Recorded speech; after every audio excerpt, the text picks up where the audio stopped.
तो welcome students, आप सभी के अपने चैनल एसकेएम में फिर से स्वागत है। बहुत ही इंपॉर्टेंट वीडियो आपके लिए होने वाली है। इंपॉर्टेंट क्यों है अभी आपको पता चल जाएगा। सारी चीज़ों को डिस्कस करेंगे और आपको अच्छी तरीके से हम बताने का प्रयास करेंगे।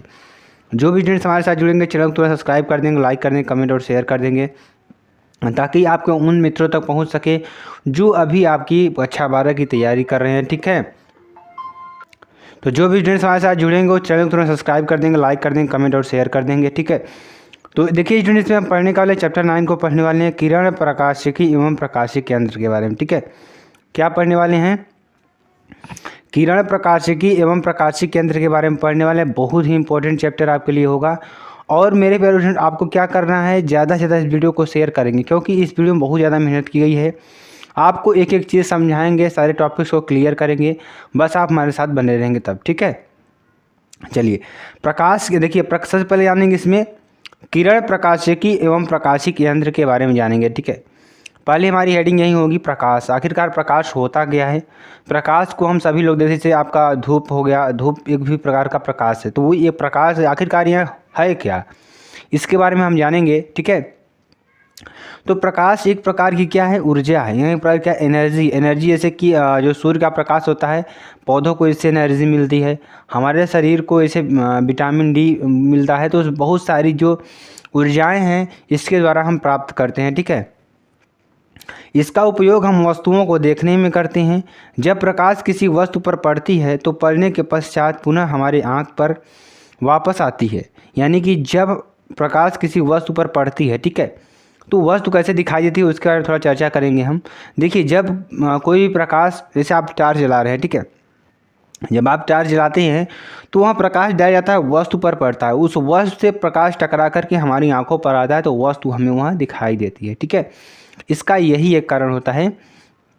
चलिए देखिए, अब देखिए जिसके कारण वस्तु हमें दिखाई पड़ती है, बस यही इतना इसका होगा। ठीक है, अब प्रकाश के गुण के बारे में जान लेते हैं, प्रकाश का गुण क्या होता है। ठीक है, प्रकाश का गुण देखेंगे यहाँ पे, तो प्रकाश के गुण के बारे में जानेंगे। तो प्रकाश सदैव सीधी या सरल रेखा में चलती है। जो प्रकाश होता है वह सदैव क्या होता है, सीधी या सरल रेखा में चलती है। ठीक, इसमें सरल रेखा में चलती है। ठीक है, प्रकाश विद्युत चुम्बकीय तरंगों के रूप में चलता है। जो प्रकाश होता है वह विद्युत चुम्बकीय तरंगों के रूप में चलता है। ठीक है, प्रकाश क्या है? प्रकाश एक अनुप्रस्थ तरंग है। क्या है? अनुप्रस्थ तरंग है। ठीक है, चलिए आगे देखेंगे। आप इन पॉइंट्स को लिख लेंगे, बहुत ज़्यादा बेटर रहेगा आपके लिए, बहुत ही इंपॉर्टेंट है ये चीज़ें। ठीक है, चलिए प्रकाश के वेग की गणना सबसे पहले रोमर नामक वैज्ञानिक ने किया था। किसने? रोमर नामक वैज्ञानिक ने इसका गणना किया था। ठीक है, प्रकाश में अपवर्तन, विवर्तन, परावर्तन, व्यतिकरण, घूर्णन इत्यादि की घटनाएं घटती हैं। जो प्रकाश होता है इसमें प्रकाश का अपवर्तन, विवर्तन, परावर्तन और व्यतिकरण और घूर्णन। ठीक है, अपवर्तन का मतलब क्या होता है कि जब कोई प्रकाश एक माध्यम से दूसरे माध्यम में विचलित होती है या जाती है तो वहाँ पर अपवर्तनीय घटना घटती है। विवर्तन का मतलब क्या होता है मेरे प्यारे स्टूडेंट, जहाँ प्रकाश कई रूपों में बढ़ जाती है या फैल जाती है वहाँ विवर्तन की घटना होती है। परावर्तन का मतलब क्या होता है कि जब प्रकाश किसी वस्तु से टकरा करके उसी माध्यम में वापस लौट जाती है तो वहाँ पर क्या होता है, परावर्तन होता है। व्यतिकरण की बात करते हैं। व्यतिकरण का मतलब क्या होता है कि ये प्रकाश पूरे कमरे में जैसे क्या होता है ना, फैल जाता है जो प्रकाश, वो क्या होता है, व्यतिकरण होता है। ठीक है, घूर्णन का मतलब क्या होता है, जब प्रकाश क्या होता है घूर्णी आकार में चलती है, चारों तरफ घूमती हुई चलती है। ठीक है, इत्यादि बहुत सारी घटनाएं होती हैं प्रकाश के साथ, सबको जानेंगे अभी एक बारीकी से। तो आप बस आप हमारे साथ बने रहेंगे तो सारी चीज़ों को डिस्कस करते चलेंगे। अगला टॉपिक देखिए हमारा क्या है, प्रकाश तरंग एवं ध्वनि तरंग में एक मुख्य अंतर। ठीक है, अंतर यह है कि प्रकाश को चलने के लिए किसी माध्यम की आवश्यकता नहीं होती। यानी प्रकाश को चलने के लिए क्या होता है, किसी माध्यम की आवश्यकता नहीं होती है। निर्वात में भी चल सकती है, किसी माध्यम में भी चल सकती है जो पारदर्शी हो। ठीक है, लेकिन ध्वनि को चलने के लिए क्या होती है, माध्यम की आवश्यकता होती है। जो ध्वनि होती है उसको चलने के लिए क्या होता है कि हमें माध्यम की आवश्यकता होती है। चलिए आगे देखिए, आगे क्या है हमारा, प्रकाश का वेग ठोस से गैस में बढ़ता है। जो प्रकाश का वेग है अगर हम ठोस से गैस में जाएंगे तो क्या होगा, बढ़ेगा। ठोस का मतलब क्या हुआ कि जैसे आपको जल हो गया, जल से अगर हम प्रकाश को निकाल करके बाहर निर्वात में लाएंगे या वायुमंडल में लाएंगे तो उसकी जो गति होगी वह बढ़ी हुई महसूस आपको होने की। ठीक है, चलिए अब देखेंगे जबकि ध्वनि का वेग गैस से ठोस में क्या बढ़ता है। जो ध्वनि होती है आप लोग जानते होंगे, अगर हम वायु में किसी चीज़ को पटकेंगे तो नहीं होगा, लेकिन अगर लोहे को लोहे में पटकते हैं, ठीक है, तो वहाँ से आवाज़ क्या होगी, ज़्यादा आएगी, यानी कि ध्वनि का वेग वहाँ पे क्या होगा, ज़्यादा होगा। ठीक है, चलिए प्रकाश ऊर्जा के छोटे छोटे बंडलों या पैकेटों के रूप में चलता है। जो प्रकाश ऊर्जा होती है वह छोटे छोटे बंडलों या पैकेटों के रूप में चलता है, जिसे फोटॉन सिद्धांत कहते हैं। क्या कहते हैं, फोटॉन का सिद्धांत कहते हैं। ठीक है, चलिए भिन्न भिन्न माध्यमों में प्रकाश की चाल क्या होती है, भिन्न भिन्न होती है। जो भिन्न भिन्न माध्यम होते हैं, भिन्न भिन्न माध्यमों में जो प्रकाश की चाल होती है वो क्या होती है, अलग अलग होती है। यह माध्यम के अपवर्तनांक पर निर्भर करता है। किस पर, माध्यम के अपवर्तनांक पर निर्भर करता है। ठीक है, U बराबर क्या होगा, C/N0R μ। ठीक है, चलिए आगे चलिए देखेंगे कुछ माध्यम में प्रकाश की चाल से उसको थोड़ा अध्ययन करेंगे हम लोग। अब माध्यम प्रकाश की चाल को अध्ययन करेंगे तो माध्यम क्या है हमारा, अगर निर्वात लेते हैं, निर्वात में प्रकाश की चाल कितना आएगी मेरे प्यारे स्टूडेंट्स, 3 × 10⁸ मीटर प्रति सेकेंड। ठीक है, अगर हम बात करेंगे जल की तो जल में जो प्रकाश की चाल होगी वह होगी 2.25 × 10⁸ मीटर प्रति सेकेंड। ठीक है, अगर तारपीन के तेल में बात करेंगे तो 2.04 × 10⁸ मीटर प्रति सेकेंड होगा। अगर नायलॉन की बात करते हैं, नायलॉन में कितना होगा, 1.96 × 10⁸ मीटर प्रति सेकेंड। ठीक है, तो इतनी सारी चीज़ें आपको देखने को मिलेंगी इसमें। जो चार्ल्स हैं कि हर एक माध्यम में अलग अलग आपको देखने को मिल रही हैं। ठीक है, चलिए आगे आपको बताते हैं।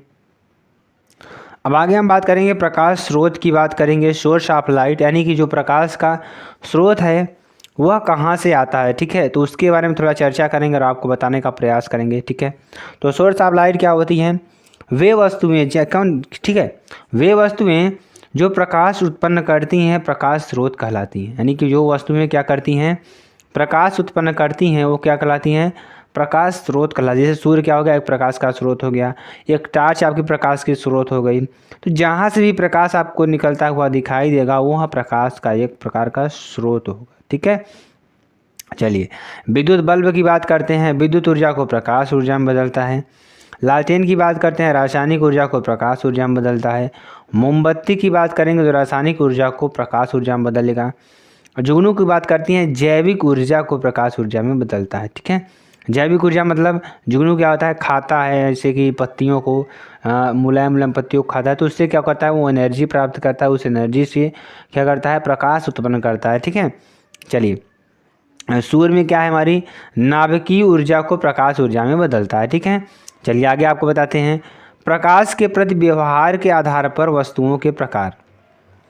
अब प्रकाश के प्रति जो व्यवहार है उसके आधार पर जो वस्तुओं का प्रकार है, कितने प्रकार की होती हैं उसके बारे में चर्चा कर लेते हैं और आपको बताने का प्रयास करेंगे यहाँ पे। ठीक है, देखिए पहला हमारा क्या है, प्रदीप्त या दीप्त वस्तुएं। ठीक है, पहली हमारी क्या हो गई, प्रदीप्त तथा दीप्त वस्तुएं। दूसरी हमारी क्या हो गई, अप्रदीप्त या अदीप्त वस्तुएं। तीसरा हमारा क्या हो गया, स्फुरदीप्त वस्तुएं। चौथा हमारा क्या हो गया, पारदर्शी वस्तुएं। पांचवा अपारदर्शी वस्तुएं और अर्धपारदर्शी वस्तुएं। तो 6 टाइप के आपके क्या होंगे, वस्तु होंगी जो प्रकाश को क्या करेंगे, डिफाइन करने का कार्य करेंगे। ठीक है, चलिए आगे आपको बताते हैं। आगे हम बात करेंगे किरण पुंज की बात करेंगे। ठीक है, किसकी बात करेंगे, किरण पुंज की बात करेंगे। तो दीप्त या प्रदीप्त वस्तुओं में क्या, दीप्त या प्रदीप्त वस्तुओं में प्रत्येक बिंदु से अनंत किरणें निकलती हैं। कितनी, अनंत किरणें निकलती हैं। इस किरण समुदाय को किरण पुंज कहते हैं। ठीक है, तो दीप्त या अप्रदीप्त वस्तुओं में क्या होती हैं, प्रत्येक बिंदु से क्या होती हैं, अनंत किरणें निकलती हैं। अब इस किरण समुदाय को क्या कहते हैं, किरण पुंज कहते हैं। ठीक है, तो किरण पुंज के प्रकार की बात करेंगे तो किरण पुंज का प्रकार कितने प्रकार का होता है। पहला क्या होता है, अपसारी, क्या, अपसारी किरण पुंज होता है। ठीक है, दूसरा क्या है, अभिसारी किरण पुंज।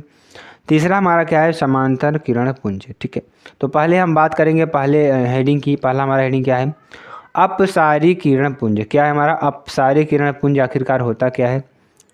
तो वह किरण पुंज जो परावर्तन के पश्चात फैल जाती है उसे अपसारी किरण पुंज कहते हैं।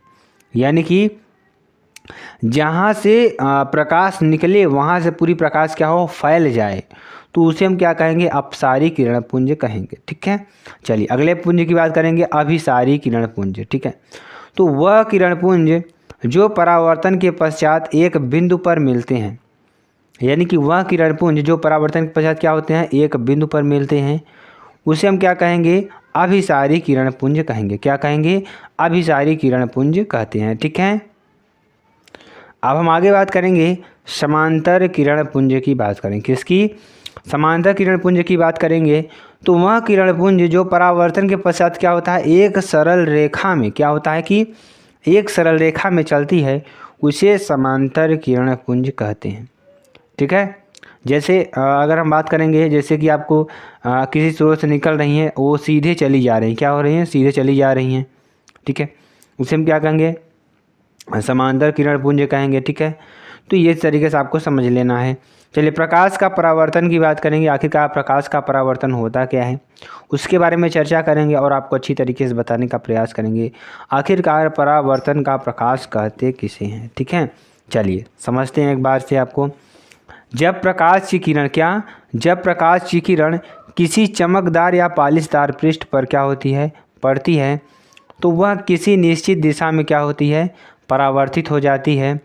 इस घटना को प्रकाश का परावर्तन कहते हैं। कहने का मतलब, जब कोई प्रकाश की किरण किसी चमकदार, मान लेते हैं जिसे आप फिगर में देख रहे हैं, मान लेते हैं कोई हमारी चमकदार क्या है, पृष्ठ है। ठीक है, अब इस पर आपको कोई प्रकाश हम गिरा रहे हैं। ठीक है, अब ये प्रकाश उसी माध्यम में पुनः क्या होती है, परावर्तित हो जाती है, यानी कि उसी माध्यम में लौट जाती है, तो उसे हम क्या कहेंगे, प्रकाश का परावर्तन कहेंगे। ठीक है, तो ये हमारा क्या होगा, आपतन बिंदु, क्योंकि आपतित किरण यहाँ पे पड़ रही, तो क्या है हमारा आपतन बिंदु है। ये परावर्तित किरण है, ये हमारी आपतित किरण है, यानी कि जो किरण आ रही है, और इसके मिडिल से क्या होता है, हमारा अभिलंब होता है। ठीक है, चलिए अब आगे आपको बताते हैं। यहाँ पे देखेंगे अगर सभी एंगल को मिलाएंगे तो ये पूरा एंगल आप लोग जानते होंगे ये कितना होता है, पूरा कितना होता है, 180 डिग्री होता है। आपको मालूम होगा, अगर इसको हम जी माने, इसको जी माने, ठीक है, तो G plus I plus R plus G क्या हो जाएगा, हमारा 180 डिग्री हो जाएगा। ठीक है, अब यहाँ से जी और जी को जोड़ देंगे तो कितना हो जाएगा, 2g और आई प्लस आर, यानी कि 2g प्लस, अगर यहाँ पर बात करें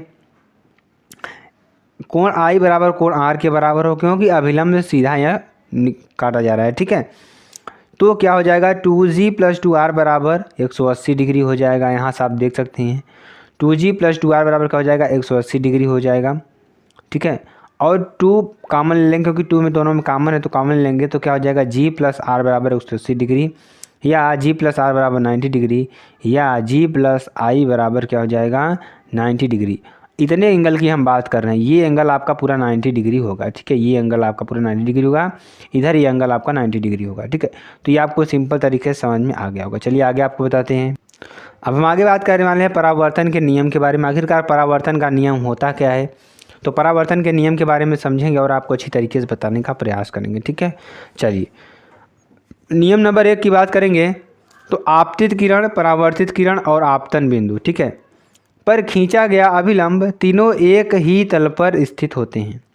ठीक है, तो आपतित किरण, परावर्तित किरण और आपतन बिंदु पर खींचा गया अभिलंब तीनों एक ही तल पर स्थित होते हैं। ठीक है, चलिए तो ये आपको अच्छी तरीके से समझ आ रहा है ना, आपतित किरण, परावर्तित किरण और आपतन बिंदु पर खींचा गया जो अभिलंब है तीनों एक ही तल पर होते हैं। ठीक है, दूसरे नंबर की बात करेंगे, आपतन कोण आई सदैव परावर्तन कोण आर के बराबर होता है। जो आपतन कोण आई है वह सदैव क्या होता है, परावर्तन कोण आर के बराबर होता है। ठीक है, चलिए आगे बात करेंगे हम अभिलंब आयतन की बात करते हैं। ठीक है, जब प्रकाश की किरण किसी पृष्ठ के अभिलंबवत आपतित होती है तो परावर्तन के पश्चात उसी माध्यम में क्या होती है, लौट जाती है।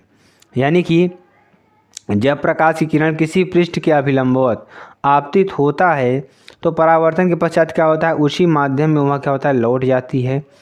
इस घटना को अभिलंब आयतन कहते हैं। ठीक है, चलिए आगे हम बात करेंगे, आपको अच्छी तरीके से बताने का प्रयास करेंगे।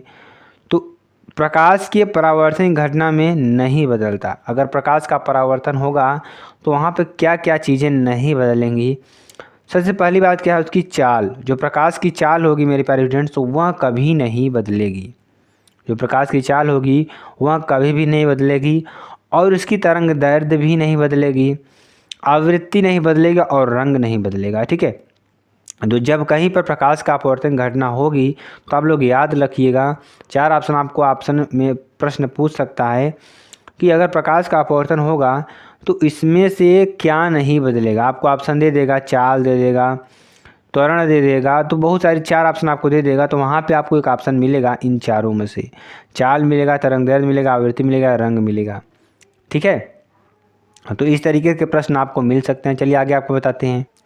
अब देखिए, प्रकाश के परावर्तन की घटना में बदलता है, तो प्रकाश की परावर्तन घटना में क्या बदलेगा, आयाम बदलेगा, ऊर्जा बदलेगी, तीव्रता बदलेगी और कला बदलेगी। ठीक है, चलिए आगे हम बात करेंगे अगले टॉपिक की, विसरित परावर्तन की बात करेंगे। किसकी बात करेंगे, विसरित परावर्तन की बात करेंगे।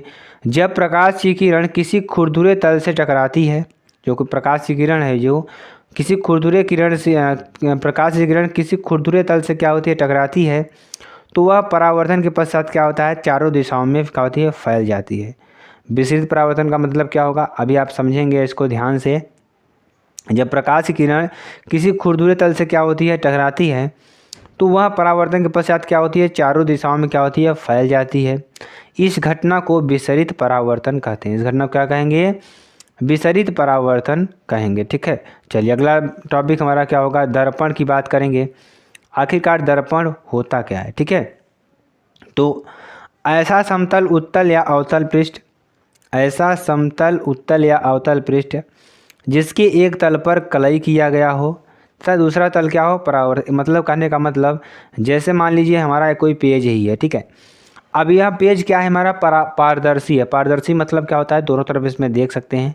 ठीक है, तो इसमें हम क्या करेंगे, एक तरफ क्या कर देंगे, पेंट कर देंगे या कलई कर देंगे, तो दूसरी तरफ क्या होगा, जो प्रकाश का अब पड़ेगी तो क्या हो जाएगा, परावर्तित हो जाएगा, आर पार नहीं होना पाएगा। ठीक है, तो इसी को हम क्या कहेंगे, दर्पण कहेंगे। ठीक है, दर्पण 2 प्रकार के आपको होंगे, पहला गोलीय दर्पण, दूसरा हमारा क्या होगा, समतल दर्पण। ठीक है, चलिए आगे आपको बताते हैं। अब हम बात करेंगे गोलीय दर्पण की बात करेंगे। ठीक है, वे कांच के खोखले गोले का काटा गया भाग जिसके एक तल पर पारे या चांदी की कलई करके उसके ऊपर लोहे के लाल ऑक्साइड के पेंट कर देते हैं तथा उसका दूसरा सिरा तल के परावर्तक तल होता है, उसे गोलीय दर्पण कहते हैं। कहने का मतलब, जैसे मान लीजिए हमारा कोई क्या होगा, गोला हो गया। ठीक है, ये हमारा क्या हो गया, गोला हो गया। ठीक है, अब इस गोले को हम काट देंगे। ठीक है, 2 भाग में जब काट देंगे, बीच इससे थोड़ा किनारे पे हो गया है, जब काट देंगे तो एक पार्ट इधर का मिलेगा, एक पार्ट इधर का मिलेगा। ठीक है, अब क्या करेंगे, तो क्या करेंगे कि इसके एक भाग पर, या बाहर या अंदर, अगर बाहर कलाई करेंगे तो एक दर्पण बनेगा, अगर अंदर कलाई करेंगे दूसरा दर्पण। अब वह दर्पण कौन सा बनेगा उसके बारे में भी चर्चा करते हैं। तो इसके अंदर या बाहर हम क्या कर देंगे, कलाई कर देंगे, किसी कर देंगे कलाई या पेंट कर देंगे, चांदी की कलाई करके, जो चांदी होगी तो उसका कलाई करके हम क्या करते हैं, लाल ऑक्साइड से क्या कर देते हैं, पेंट कर देते हैं। ठीक है, चलिए इसे हम क्या कहेंगे, उत्तल दर्पण या अवतल दर्पण कहेंगे। ठीक है, चलिए उत्तल दर्पण की बात करेंगे। उत्तल दर्पण हमारा क्या है कि वह दर्पण, वह गोले का काटा हुआ भाग। ठीक है, उत्तल दर्पण की बात करेंगे, वह गोले का काटा हुआ भाग जिसके दबे हुए तल पर क्या कलई किया गया हो तथा उभरा हुआ तल परावर्तक तल होता है, तो उसे उत्तल दर्पण कहते हैं। कहने का मतलब क्या हो गया यहाँ पे कि इसके देखेंगे, अंदर की तरफ क्या कर देंगे, हम कलाई कर देंगे और परावर्तक तल पे क्या कर देंगे, चमकदार बना देंगे। तो यहाँ पे कौन दर्पण बनेगा, हमारा उत्तल दर्पण बनने वाला है। क्या बनने वाला है, उत्तल दर्पण बनेगा। ठीक है, तो ये आपको अच्छी तरीके से समझ में आ गया होगा आखिरकार उत्तल दर्पण कैसे बनेगा। ठीक है, चलिए आगे आपको बताते हैं। अब हम अवतल दर्पण की बात करते हैं। तो वह गोली दर्पण का काटा हुआ भाग जिसके उभरे हुए तल पर क्या होता है, कलई किया गया होता है, तथा दबा हुआ तल परावर्तक तल हो तो उसे अवतल दर्पण कहते हैं। क्या कहते हैं, उसे हम अवतल दर्पण कहते हैं। ठीक है, जैसे यहाँ क्या हो गया, हमारा परावर्तक तल हो गया, उभरा हुआ भाग क्या हो गया, हमारा अवतल दर्पण हो गया। ठीक है, चलिए आगे हम बता दें आपको। समतल दर्पण की बात करेंगे तो वह समतल कांच की प्लेट, क्या, वह समतल कांच की प्लेट जिसके एक तल पर क्या किया गया हो, कलई किया गया हो, तथा दूसरा तल परावर्तक तल होता है, तो इस प्रकार के दर्पण क्या कहेंगे, समतल दर्पण कहेंगे। ठीक है, सिंपल सी बात है। यहाँ पे एक तल ले लेंगे, समतल कांच का प्लेट लेंगे, इसकी एक तरफ क्या कर देंगे, या इस तरफ चाहे इस तरफ कलई कर देंगे, तो ये हमारा क्या होगा, एक तरफ का परावर्तक तल बन जाएगा, जिसे हम क्या कहेंगे, समतल दर्पण कहते हैं। ठीक है, चलिए आगे आपको बताते हैं। चलिए आगे हम बताते हैं आपको क्या पढ़ने वाले हैं, प्रकाश का विवर्तन पढ़ने वाले। ठीक, आखिरकार प्रकाश का विवर्तन होता क्या है, चलिए इसके बारे में थोड़ा जानेंगे और आपको अच्छी तरीके से बताने का प्रयास करेंगे। ठीक है, तो प्रकाश के अवरोध के किनारे, ठीक है, क्या, प्रकाश के अवरोध के किनारे थोड़ा मुड़कर उसकी छाया में प्रवेश करने की घटना को क्या कहेंगे, प्रकाश का विवर्तन कहेंगे। ठीक है, यानी कि प्रकाश के अवरोध के किनारे, क्या, प्रकाश के अवरोध के किनारे थोड़ा मुड़कर, क्या होकर, थोड़ा मुड़कर उसकी छाया में प्रवेश करने की घटना को क्या कहेंगे, प्रकाश का विवर्तन कहेंगे। ठीक है, चलिए आगे हम बात करेंगे पार्श्व परिवर्तन। जब किसी समतल दर्पण के सामने, क्या, जब किसी समतल दर्पण के सामने, ठीक है, खड़े होते हैं तो हमारी दाईं भुजा बाईं ओर, ठीक है, तथा बाईं भुजा दाईं ओर दिखती है।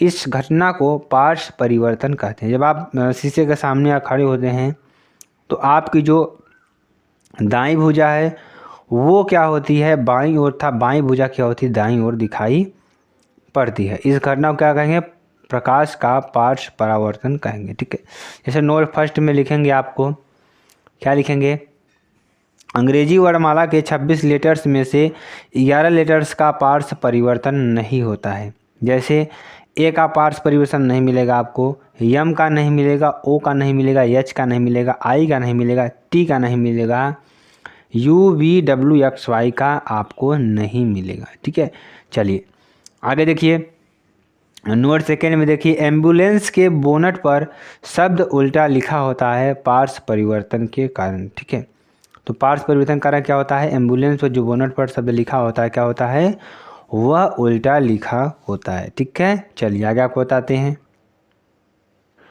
तो गोली दर्पण से संबंधित कुछ परिभाषाएं। ठीक है, तो दर्पण का द्वारक क्या होगा, दर्पण का द्वारक, अब गोली दर्पण संबंधित कुछ परिभाषाएं आपकी होंगी।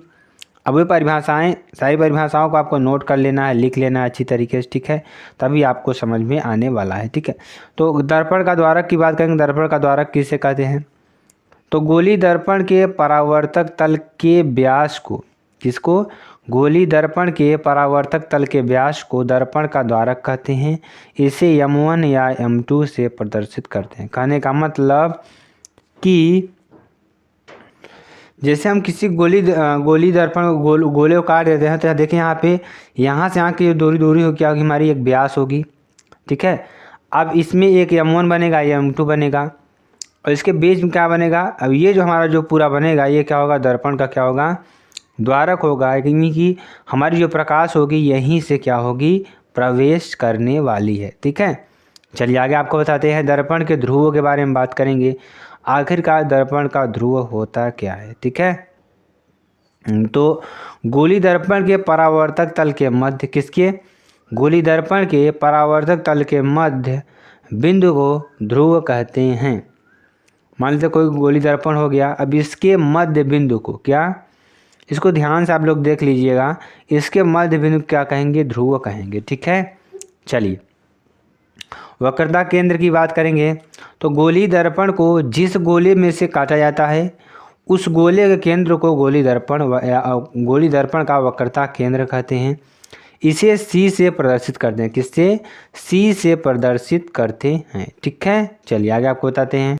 वक्रता त्रिज्या की बात करेंगे, तो ध्रुव एवं वक्रता केंद्र के जो ध्रुव है हमारी और वक्रता केंद्र के बीच की दूरी को वक्रता त्रिज्या कहते हैं। इसे आर या स्मॉल आर से प्रदर्शित करते हैं। ठीक है, अब मुख्य फोकस की बात करते हैं।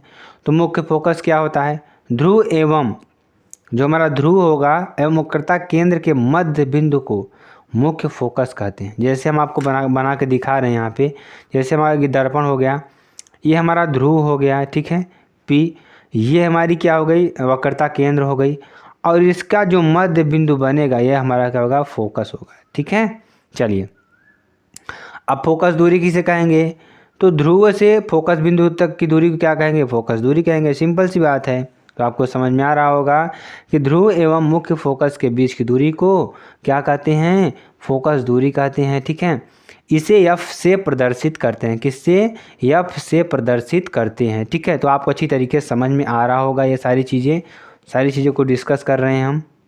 तो क्या होता है देखिए, ध्रुव एवं मुख्य फोकस के बीच की दूरी को हमने आपको बताया ना, कि दूरी को क्या कहेंगे? फोकस दूरी कहते हैं। ठीक है, इसे स्मॉल एफ से प्रदर्शित करते हैं। किससे? स्मॉल एफ से प्रदर्शित करते हैं। अगर हम फोकस दूरी की बात करेंगे तो कैपिटल आर बराबर क्या होगा? 2f के बराबर होगा, और स्मॉल एफ बराबर क्या हो जाएगा? r/2। ठीक है, तो ये आपको अच्छी तरीके से समझ में आ रहा होगा। चलिए आगे आपको बता दें आगे क्या होगा, बहुत अच्छी तरीके से समझाने का प्रयास करेंगे। अब हम बात करेंगे प्रतिबिंब की बात करेंगे। ठीक, किसकी? प्रतिबिंब की बात करेंगे।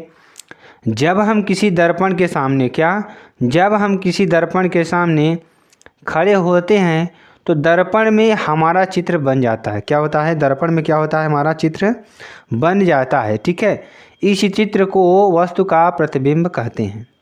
जब दर्पण में हमारा चित्र बन जाएगा तो इस चित्र को ही क्या कहेंगे? हम दर्पण का, वस्तु का क्या कहेंगे? प्रतिबिंब कहते हैं। ठीक है, तो ये भी आपको अच्छी तरीके से समझ में आ गया होगा। आई होप आपको बहुत अच्छी तरीके से समझ में आया होगा। ठीक है, चलिए अब प्रतिबिंब आपके कितने प्रकार के होते हैं? 2 प्रकार के होते हैं। ठीक है, पहला हमारा क्या होगा? वास्तविक प्रतिबिंब। ठीक है, चलिए वास्तविक प्रतिबिंब बारे में जानेंगे। उसके बाद और जितने प्रकार के प्रतिबिंब होंगे उसके बारे में भी जानकारी लेंगे और आपको सारी चीज़ें समझाने का प्रयास करेंगे। ठीक है, जब किसी बिंदु से चलने वाली प्रकाश की किरण परावर्तन के पश्चात दूसरी बिंदु पर वास्तव में मिलती है तो इस बिंदु को पहले बिंदु का वास्तविक प्रतिबिंब कहते हैं। कहने का मतलब कि जब किसी बिंदु से चलने वाली प्रकाश की किरण परावर्तन के पश्चात दूसरी बिंदु पर वास्तव में मिलती है तो इस बिंदु को पहले बिंदु का वास्तविक प्रतिबिंब कहते हैं। ठीक है, चलिए इसका हम थोड़ा जानते हैं। आपको यहाँ पे देखेंगे, यहाँ से आपको निकल रही है किरण, ठीक है, पुनः ऐसे जा रही है, मुख्य फोकस से होकर जाती है। ठीक है, तो ये पुनः उसी बिंदु पर मिलती हुई प्रतीत होगी। जैसे आपको देखेंगे, इसका कुछ और भी चीज़ें आप आपको बताने का प्रयास करेंगे। ठीक है, तो वास्तविक प्रतिबिंब के गुण कौन क्या क्या होते हैं? वास्तविक प्रतिबिंब सदैव उल्टा प्राप्त होता है। जो वास्तविक प्रतिबिंब होता है सदैव क्या होता है? उल्टा प्राप्त होता है। ठीक है, तो वास्तविक प्रतिबिंब क्या होगा? सदैव, अगर मान लीजिए वस्तु यहाँ पे खड़ी है, ठीक है, तो इसी के सीधा नीचे आपको वस्तु दिखाई देगी। ठीक है, जिसे हम क्या कहेंगे? वास्तविक प्रतिबिंब कहेंगे। ठीक है, वास्तविक प्रतिबिंब का फोटो लिया जा सकता है। जो वास्तविक प्रतिबिंब है उसका फोटो आप परछाएंगे, अब वस्तु देखेंगे लड़की है नीचे, उसका भी प्रतिबिंब ले सकते हैं आप। वास्तविक प्रतिबिंब को पर्दे पर भी प्राप्त किया, इसको आप क्या कर सकते हैं? पर्दे पर भी प्राप्त कर सकते हैं, कोई इसमें दिक्कत वाली बात नहीं है। ठीक है, चलिए आगे आपको बताते हैं। हमने वास्तविक प्रतिबिंब के बारे में जाना, अब हम पढ़ने वाले हैं आभासी प्रतिबिंब के बारे में पढ़ने वाले हैं। ठीक है, आखिरकार जो हमारा आभासी प्रतिबिंब है होता क्या है? ठीक है, चलिए उसके बारे में जानते हैं और आपको अच्छी तरीके से बताने का प्रयास करेंगे। तो किसी बिंदु से चलने वाली प्रकाश की किरण, मान लेते किसी बिंदु से जो प्रकाश की किरण चल रही है, ठीक है, परावर्तन के पश्चात किसी दूसरे बिंदु पर आती हुई प्रतीत होती है। किसी दूसरे बिंदु पर क्या होती है? आती हुई प्रतीत होती है, तो इस दूसरी बिंदु को पहली बिंदु का आभासी प्रतिबिंब कहते हैं। ठीक है, तो इस दूसरी बिंदु को क्या कहेंगे? पहली बिंदु का क्या कहेंगे? आभासी प्रतिबिंब कहते हैं। ठीक है, तो यहाँ पे आपको समझ में आ रहा होगा अच्छी तरीके से। ठीक है, चलिए आगे आपको हम बता दें, अच्छी तरीके से समझाने का प्रयास करेंगे।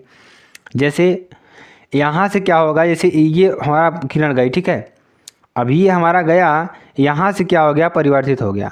तो ये क्या होता है कि मुख्य फोकस से आती हुई प्रतीत होती है, ठीक है, कि यहाँ से यह आ रही है, निकल रही है, यहाँ से नहीं जा रही है, यहाँ से आती हुई प्रतीत आपको दिखाई देगी, ठीक है। चलिए आगे आपको बताते हैं, आभासी प्रतिबिंब के गुण के बारे में बात करेंगे, ठीक है। यह सदैव सीधा बनता है, क्या होता है, यह सदैव क्या होता है, सीधा बनता है। इसका फोटो खींचा जा सकता है, ठीक है।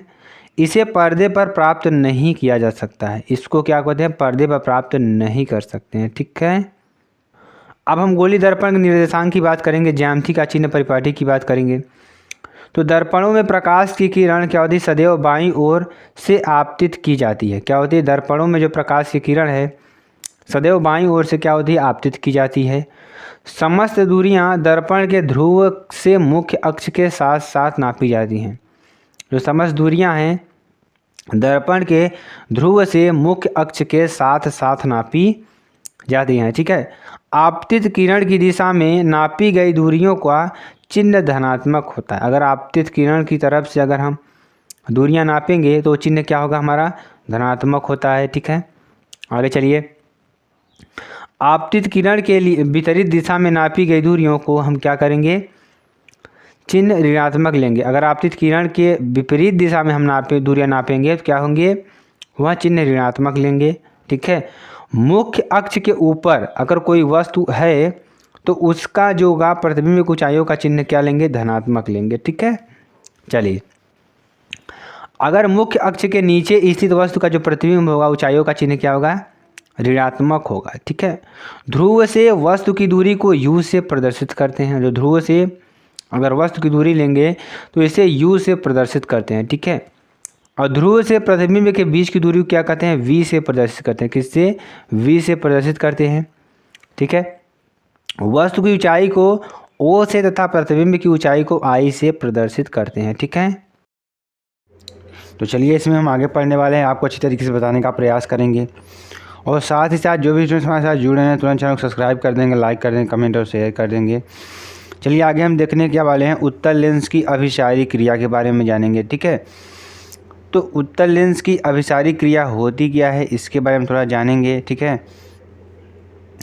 वह लेंस जो अपने ऊपर पड़ने वाली प्रकाश की किरण को एक बिंदु पर एकत्रित करता है उसे उत्तल लेंस की अभिसारी क्रिया कहते हैं। मतलब कहने का मतलब क्या हुआ कि अगर यहाँ से हम इस लेंस से अगर हम प्रकाश गुजारेंगे तो इस लेंस से अगर प्रकाश बाहर निकलेगी तो वो क्या करेगा, लेंस की एक जगह उसको क्या करेगा, एकत्रित करने का कार्य करेगा, ठीक है। उसे हम क्या कहेंगे, अभिसारी क्रिया कहेंगे।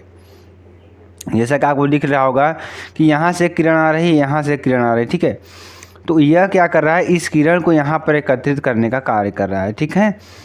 चलिए अब इसमें आपको दो फोकस दिखेगा, एक F1 एक F2, ठीक है।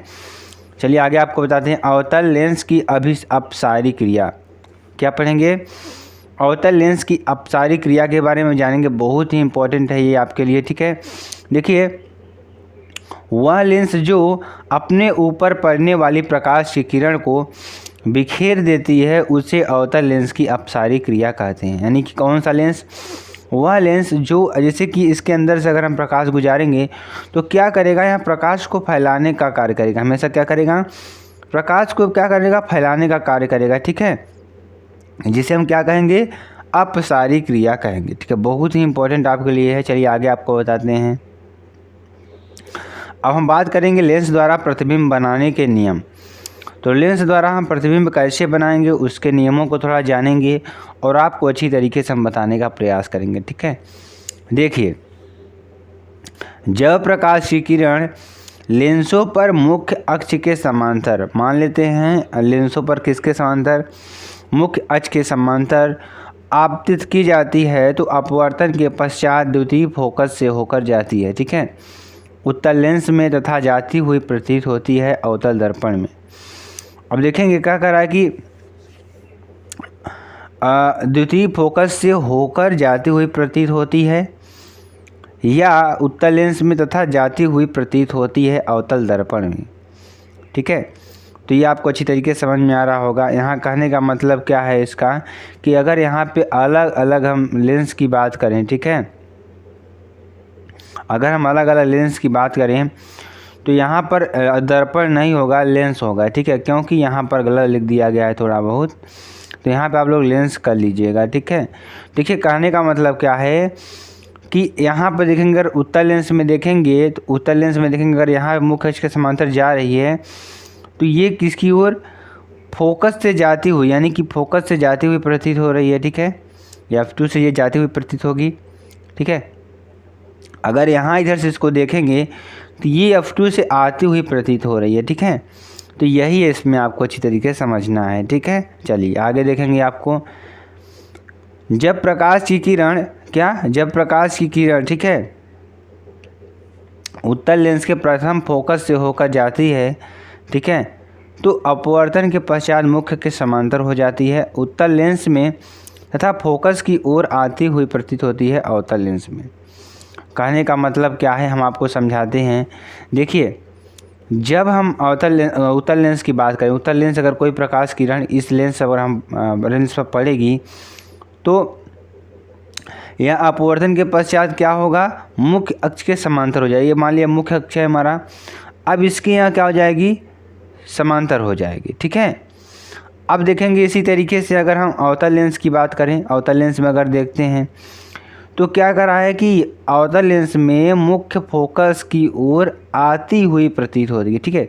यहाँ देखेंगे आती हुई प्रतीत हो रही होगी आपको, तो ये डिफरेंस आपको अच्छी तरीके से समझ में आ रहा होगा, ठीक है। चलिए आगे आपको बताते हैं। आगे देखिए, जब प्रकाश की किरण प्रकाशिक केंद्र से आपतित की जाती है, जो प्रकाश की किरण है किससे, प्रकाशिक केंद्र से क्या की जाती है, आपतित की जाती है, तो अपवर्तन के पश्चात बिना विचलित हुए सीधे चली जाती है, ठीक है। ये बिना विचलित हुए क्या करती है, सीधे चली जाती है उत्तल लेंस में तथा जाती हुई प्रतीत होती है अवतल लेंस में, ठीक है। देख कहने का मतलब क्या हुआ, अब यहाँ पे आप फिगर थोड़ा समझ सकते हैं इस नियम को भी। अगर हम किसी उत्तल लेंस की बात करेंगे, उत्तल लेंस में वक्रता केंद्र देखिए, यहाँ से अगर जाते कुछ ही किरण को गुजारते हैं तो ये क्या करते हैं, सीधे चली जाती है, ठीक है, बिना विचलित हुए सीधे चली जाए। लेकिन वहीं अगर हम अवतल लेंस की बात करें, किसकी बात करें मेरे प्यारे फ्रेंड्स, अवतल लेंस की बात करें, तो अवतल लेंस में क्या होगा कि यहाँ से आती हुई प्रतीत होगी, ठीक है। इसमें हमेशा आभासी आपको प्रतीत होगा, इस तरीके से आपको समझना है इसमें, ठीक है। चलिए आगे आपको बताते हैं, लेंस द्वारा प्रतिबिंब का बनना, ठीक है। अब लेंस द्वारा प्रतिबिंब का बनना, अब प्रतिबिंब कैसे बनेगा इसके बारे में भी थोड़ी चर्चा करते हैं, आपको अच्छी तरीके से बताने का प्रयास करेंगे। तो केस फर्स्ट की बात करेंगे, इसमें आपको देखिए सबसे उत्तल लेंस के देखेंगे। उत्तल लेंस में देखिए, अगर हम उत्तल लेंस के सामने वस्तु कहाँ पर रख दें, अनंत पर रख दें, ठीक है। अगर वस्तु अनंत पर रखते हैं तो प्रतिबिंब कहाँ बनेगा, ठीक है। प्रतिबिंब आपका कहाँ बनेगा, आप फिगर में देख रहे होंगे, ये आपका बनेगा F2 पर बनेगा, यदि वस्तु अनंत पर रखी हो, ठीक है, अनंत पर रखी हो, यानी कि उसके मुख्य अक्ष पर कहीं पर भी एक तरफ वस्तु रखी हो, ठीक है। तो प्रतिबिंब कहाँ बनने वाला है, आप देख रहे होंगे F2 तल पर बनने वाला है। कहाँ पर, F2 तल पर बनेगा। और देखेंगे प्रतिबिंब की प्रकृति कैसी होगी, प्रकृति के बारे में भी जानेंगे। तो कैसी होगी, वास्तविक होगी, उल्टा होगी तथा वस्तु से बहुत छोटा होगा। क्या होगा, वस्तु से बहुत छोटा होगा, ठीक है। चलिए आगे आपको बताते हैं। अब हम केस सेकेंड की बात करते हैं, ठीक है। जब वस्तु अनंत तथा C के बीच हो, यानी अनंत और किसके बीच हो, वक्रता केंद्र के बीच हो, ठीक है। जब वस्तु किसके बीच हो, वक्रता केंद्र के और किसके बीच हो, C के बीच हो, यानी कि अनंत के बीच हो, तो देखेंगे यहाँ पे देखेंगे ये हमारा अनंत बिंदु है, ये हमारा वक्रता केंद्र है, इसके बीच में कहीं पर वस्तु आपको रख दी गई है, ठीक है। तो यहाँ पर देखिए F1 है, ये F2 है, ठीक है। तो इस तरीके से देखेंगे अगर वस्तु यहाँ पे रखी हो तो इसका प्रतिबिंब कहाँ बनेगा, वक्रता केंद्र और फोकस के बीच में बनेगा। कहाँ बनेगा, F2 और C2 के बीच बनेगा, यानी कि वक्रता केंद्र और F2 के बीच में बनेगा, ठीक है। तो अब यहाँ पर देखेंगे प्रतिबिंब की स्थिति के बारे में जानेंगे। आई होप आपको अच्छी तरीके से समझ में आ रहा होगा। यहाँ पे देखेंगे प्रतिबिंब की स्थिति कैसी होगी, तो F2 तथा C2 के बीच प्राप्त होता है। प्रतिबिंब की प्रकृति कैसी होगी, उल्टा होगी, वास्तविक होगी तथा वस्तु से छोटा होगा। ये आपके लिए ध्यान देने वाली बात है, चलिए आगे आपको बताते हैं। केस थर्ड की बात करेंगे। केस थर्ड बहुत ही इंपॉर्टेंट आपके लिए हो सकता है, ठीक है। जब वस्तु C1 पर स्थित हो, कहाँ पर स्थित हो? C1 पर, यानी कि वक्रता केंद्र पर स्थित हो, तो वस्तु का प्रतिबिंब कहाँ बनेगा? वक्रता केंद्र पर ही बनेगा, ठीक है। तो प्रतिबिंब की स्थिति की बात कर लेते हैं। तो प्रतिबिंब की स्थिति क्या होगी यहाँ पर अगर आप देखते हैं तो क्या होगी? C2 पर प्राप्त होगा। किस पर प्राप्त होगा? C2 पर प्राप्त होगा, यानी कि वक्रता केंद्र पर ही प्राप्त होगा दूसरी तरफ, ठीक है। और देखेंगे प्रतिबिंब की स्थिति कैसी होगी? वास्तविक होगी, उल्टा तथा वस्तु के बराबर, ठीक है। कैसा होगा? वास्तविक होगी, उल्टा होगी तथा वस्तु के बराबर होगी, ठीक है। तो आई होप आपको अच्छी तरीके से समझ में आ रहा होगा। चलिए आगे आपको बताते हैं। अब केस 4 की बात करते हैं। तो जब वस्तु C1 तथा F1 के बीच हो, मान लेते हैं वक्रता केंद्र और फोकस दूरी के बीच में हो, तो वस्तु का प्रतिबिंब बनने कहाँ वाला है, ठीक है। ध्यान से इसको देखेंगे आप, यहाँ से थोड़ा आपको समझना होगा यहाँ पे, ठीक है।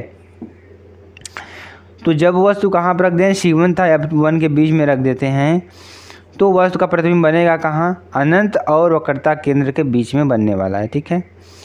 तो यहाँ पर प्रतिबिंब की स्थिति जानेंगे तो C2 तथा अनंत के बीच बनेगा, ठीक।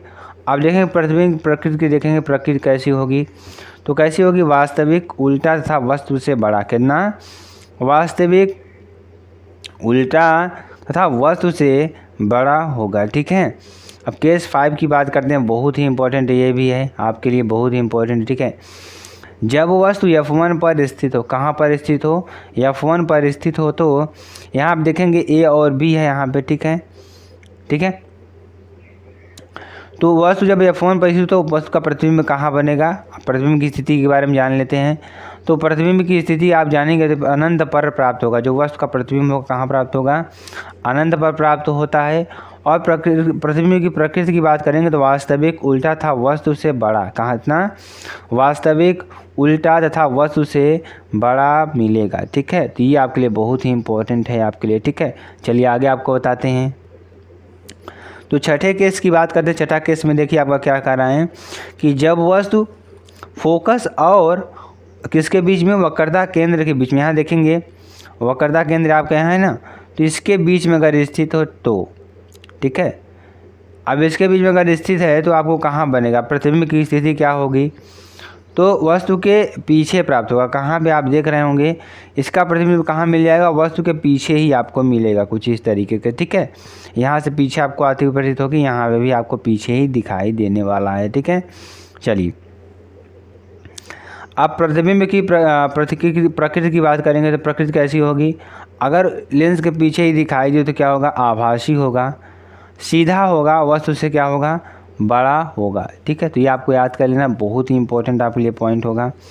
अब देखेंगे अवतल लेंस द्वारा प्रतिबिंब का बनना, ठीक है। तो अवतल लेंस द्वारा प्रतिबिंब का बनना क्या होगा, ठीक है। अगर यहाँ पे देखते हैं, अगर वस्तु कहाँ पर रखी हो? वक्रता केंद्र पर रखी हो, तो वस्तु का प्रतिबिंब कहाँ बनेगा, ठीक है। तो बस प्रतिबिंब की पहले प्रतिबिंब की स्थिति जान लेते हैं। F2 तथा C के बीच प्राप्त होगा। कहाँ पर प्राप्त होगा? फोकस तथा C के बीच। यहाँ पे आप C देख रहे होंगे, ठीक है। तो सेंटर के बीच प्राप्त होगा, ठीक है। अब प्रकृति कैसी होगी? आभासी, सीधा था, वस्तु हमेशा क्या होगा? छोटा होगा। इसमें भी क्या होगा? आपको आभासी प्रतिबिंब बनने वाला दिखाई देगा, ठीक है। चलिए आगे आपको बताते हैं। आगे देखिए क्या है? लेंस की आरेखीय आवर्धन क्षमता, ठीक है। क्या कह रहा है कि लेंस की रेखीय आवर्धन क्षमता क्या होती है, इसके बारे में जानेंगे, ठीक है। बहुत ही इंपॉर्टेंट आपके लिए होगा यहाँ पॉइंट, ठीक। आपको अच्छी तरीके से समझाने का प्रयास कर रहे हैं हम। आखिरकार रेखीय आवर्धन क्षमता होती क्या है, ठीक है। तो क्या होती है? देखिए, किसी वस्तु के प्रतिबिंब की लंबाई I, क्या कर रहा है? किसी वस्तु के प्रतिबिंब की लंबाई I एवं वस्तु की लंबाई O के अनुपात को, किसकी? किसी वस्तु के प्रतिबिंब की लंबाई I एवं वस्तु की लंबाई O के अनुपात को क्या कहते हैं? रेखीय आवर्धन क्षमता कहते हैं, ठीक है। इसे स्मॉल m से प्रदर्शित करते हैं। यह एक अदिश राशि है, फिर भी इसका कोई मात्रक नहीं होता है। क्या होता है? इसका मात्रक नहीं होता है, ठीक है। यम बराबर क्या होगा, आई अपान ओ क्या होता है, आई अपान ओ, यानी कि आई अपान ओ बराबर वी अपान यू। क्या, आई अपान ओ बराबर वी अपान यू, यानी कि यम बराबर क्या हो जाएगा, वी अपान यू। ठीक है, यम बराबर क्या हो जाएगा, वी अपान यू हो जाएगा। ठीक है, यहाँ पे आप देखेंगे थोड़ा आपको तब समझ में आएगा। क्या देख रहे हैं यहाँ पे आप, अगर यहाँ पे देखेंगे तो ये हमारी वस्तु हो जाएगी, इसका प्रतिबिंब कहाँ बनेगा, यहाँ पे नीचे बनेगा। ठीक है, तो यहाँ से यहाँ तक का आप देख रहे होंगे तो माइनस यू होगा। अगर हम अगर जैसे आप लोग जानते हैं ना कि अगर मान लीजिए निर्देशांक ज्यामिति की तरीके से इसका चिन्ह परिपाटी लेते हैं यहाँ। ठीक है, अगर ऊपर जाएंगे तो प्लस, राइट साइड जाएंगे तो प्लस, लेफ्ट साइड जाएंगे तो माइनस, नीचे जाएंगे तो क्या, माइनस। ठीक, इसी तरीके से इसमें भी होता है। अगर हम इस मुख्य अक्ष के, ठीक है, ये हमारा इधर बन जाएगा, एक हमारा सीधा ऐसे बन जाएगा। अगर इसके हम लेफ्ट साइड जाते हैं तो माइनस हमारा चिन्ह बनेगा, अगर पॉजिटिव साइड जाते हैं तो प्लस बनेगा, अगर ऊपर जाएंगे तो प्लस बनेगा, नीचे जाएंगे तो माइनस बनेगा। ठीक, बहुत ही सीधा सिंपल सी बात है। ठीक है, त्रिभुज B A C directly proportional to त्रिभुज सी ए डैश बी। यहाँ पे आप लोग दो एंगल बन रहा होगा, कौन कौन सा एंगल अगर देखते हैं तो अगर हम इसको ए और बी माने, ठीक है, यहाँ से एक एंगल बनेगा ए बी सी, एक बनेगा यहाँ पे ए डैश बी डैश सी। ठीक है, तो ये आपके दो एंगल बन रहे हैं, एक समरूप त्रिभुज हैं। अगर यहाँ समरूप हैं तो A B upon A B dash क्या हो जाएगा, A B upon A dash B dash बराबर C A upon C A dash, क्या, सी ए अपान सी ए डैश। ये आपको अच्छी तरीके से समझ में आ रहा होगा। ठीक है, अगर हम क्या मान लेते हैं, इसको ए मान लें, इसको बी मान लें। ठीक है, तो सिंपल सी बात है, एक त्रिभुज यहाँ पे हमने ले लिया है बी ए सी, एक त्रिभुज हमने यहाँ पे ले लेना है, कौन सा, सी ए डैश बी डैश। ठीक है, तो क्या कर रहा है कि जो ए बी है इसकी लंबाई का अनुपात किसके अनुपात के बराबर होगा, अगर समरूप है तो। ठीक, और जो सी ए का अनुपात होगा किसके अनुपात होगा, सी ए डैश के अनुपात के बराबर होगा। तो आपको अच्छी तरीके से समझ में आ रहा होगा। चलिए आगे आपको बताते हैं।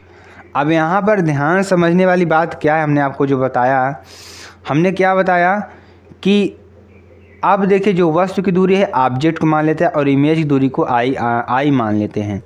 तो ओ अपान माइनस आई, क्योंकि जो प्रतिबिंब है नीचे बन रहा है। ठीक है, नीचे बनेगा तो माइनस चिन्ह लेंगे। अरे देखिए यू क्या है, वस्तु की लंबाई है, ये लेफ्ट साइड में रखा है तो इसको माइनस में लेंगे, अपान प्रतिबिंब की लंबाई है राइट साइड में है इसलिए हम इसको प्लस में लेते हैं। ठीक है, तो क्या हो जाएगा, ओ बी अपान प्लस आई बी, क्योंकि इसका इसमें मल्टीप्लाई हो जाएगा। तो वी अपान यू बराबर आई अपान ओ, यही आपका फार्मूला हो जाएगा। Very very most important. ठीक है, चलिए आगे आपको बताते हैं, बहुत ही इम्पोर्टेंट, उत्तल लेंस के लिए फोकस दूरी के लिए सूत्र। ठीक है, उत्तल लेंस के लिए फोकस दूरी के लिए सूत्र निकालेंगे, बहुत ही इम्पोर्टेंट है ये भी।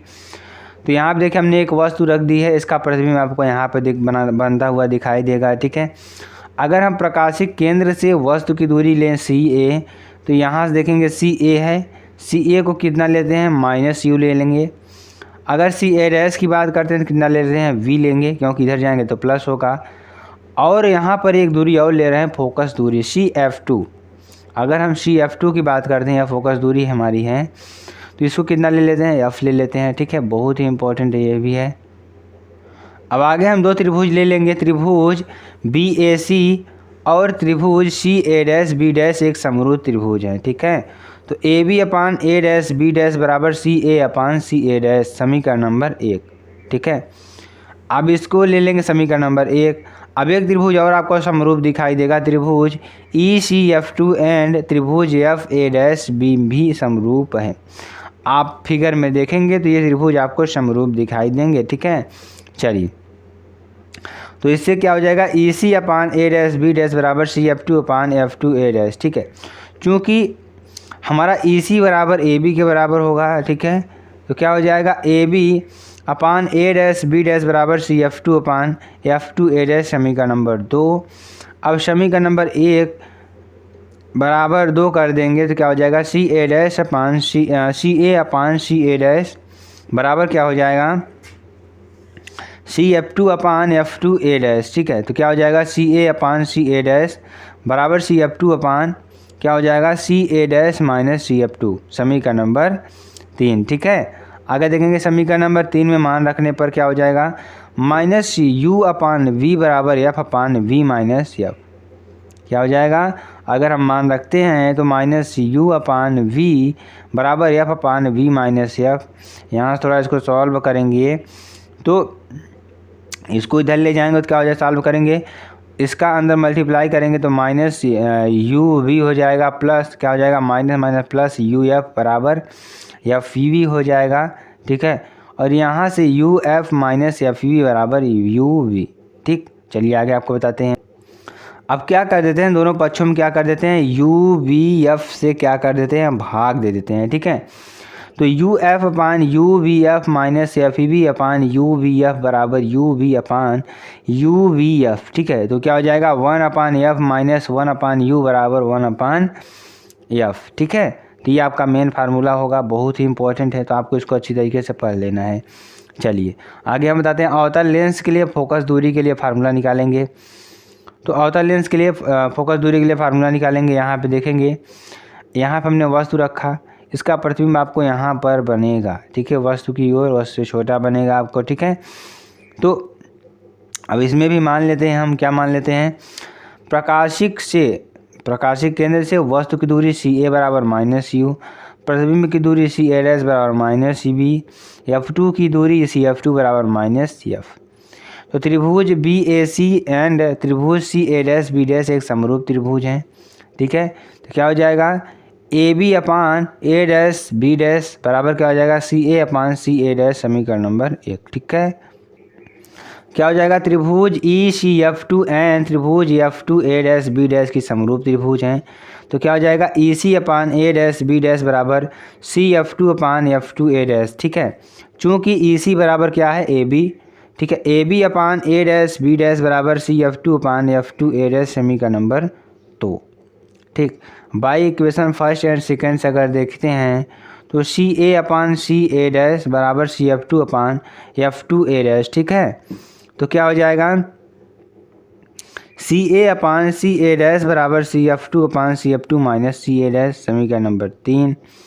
ठीक है, आगे देखेंगे यहाँ पे minus U upon minus V बराबर minus F upon minus F minus V. ठीक है, यहाँ से देखेंगे तो minus U upon minus V बराबर minus F upon minus F plus V. ठीक, यहाँ से इसको सॉल्व करते हैं तो माइनस यू बराबर माइनस एफ प्लस वी बराबर एफ वी, या U F minus U V बराबर क्या हो जाएगा एफ वी। ठीक है, U F minus F V बराबर यू वी, समीकरण नंबर 4। ठीक है, यहाँ से अगर इसको सॉल्व करते हैं तो U F upon U plus V बराबर minus F V upon U F V. क्या किए हैं हम यहाँ पे इसके दोनों तरफ क्या कर दिए थे, यू एफ वी का क्या कर दिया डिवाइड कर दिए हैं। टोटल सॉल्व करेंगे तो क्या मिलेगा यहाँ पे 1 अपान वी माइनस 1 अपान यू बराबर 1 अपान एफ। यहाँ पे आपको तीर लगा देना है सभी जगह। ठीक है, क्योंकि दो जगह आपका बराबर नहीं हो सकता है। ठीक है, चलिए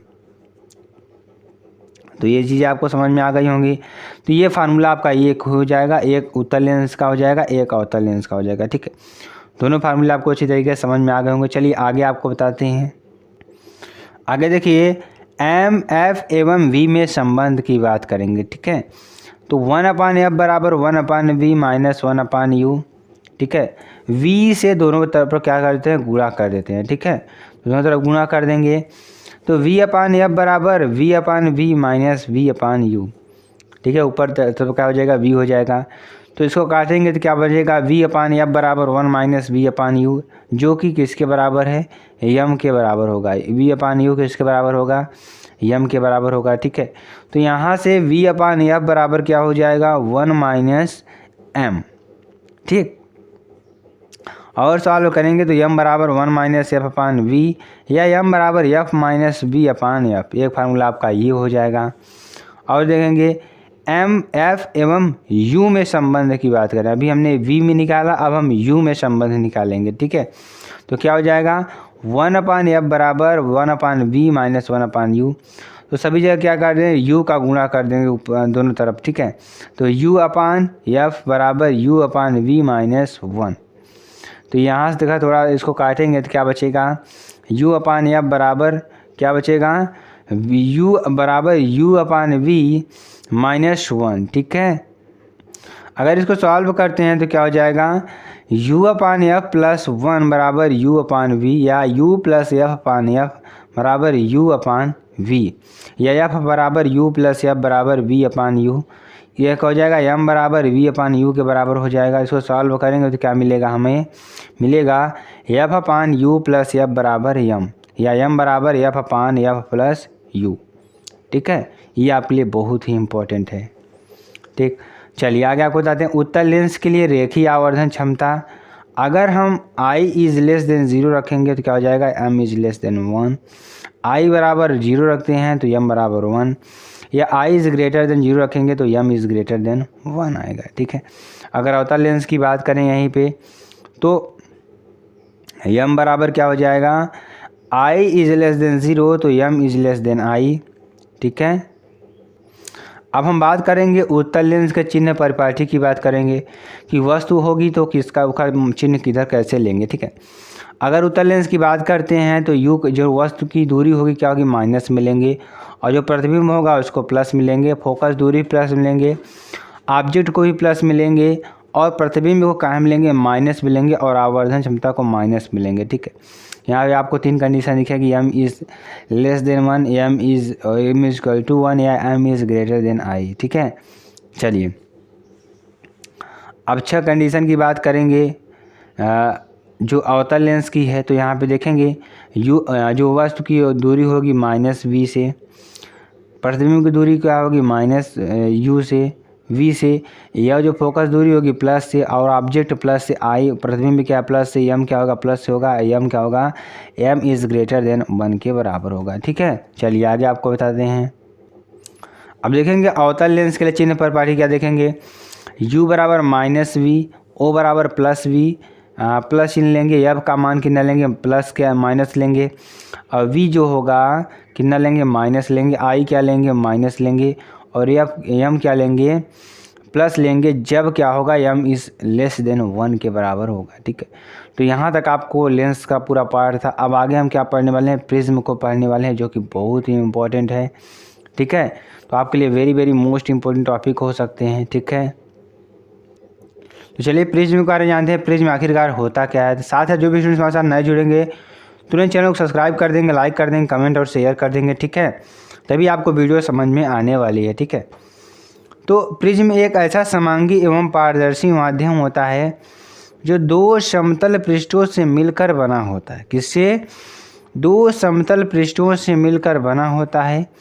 इन पृष्ठों को अपवर्तक पृष्ठ कहते हैं तथा इन पृष्ठों के बीच बने कोण को प्रिज्म कोण कहते हैं। ठीक है, प्रिज्म कोण को ए से प्रदर्शित करते हैं।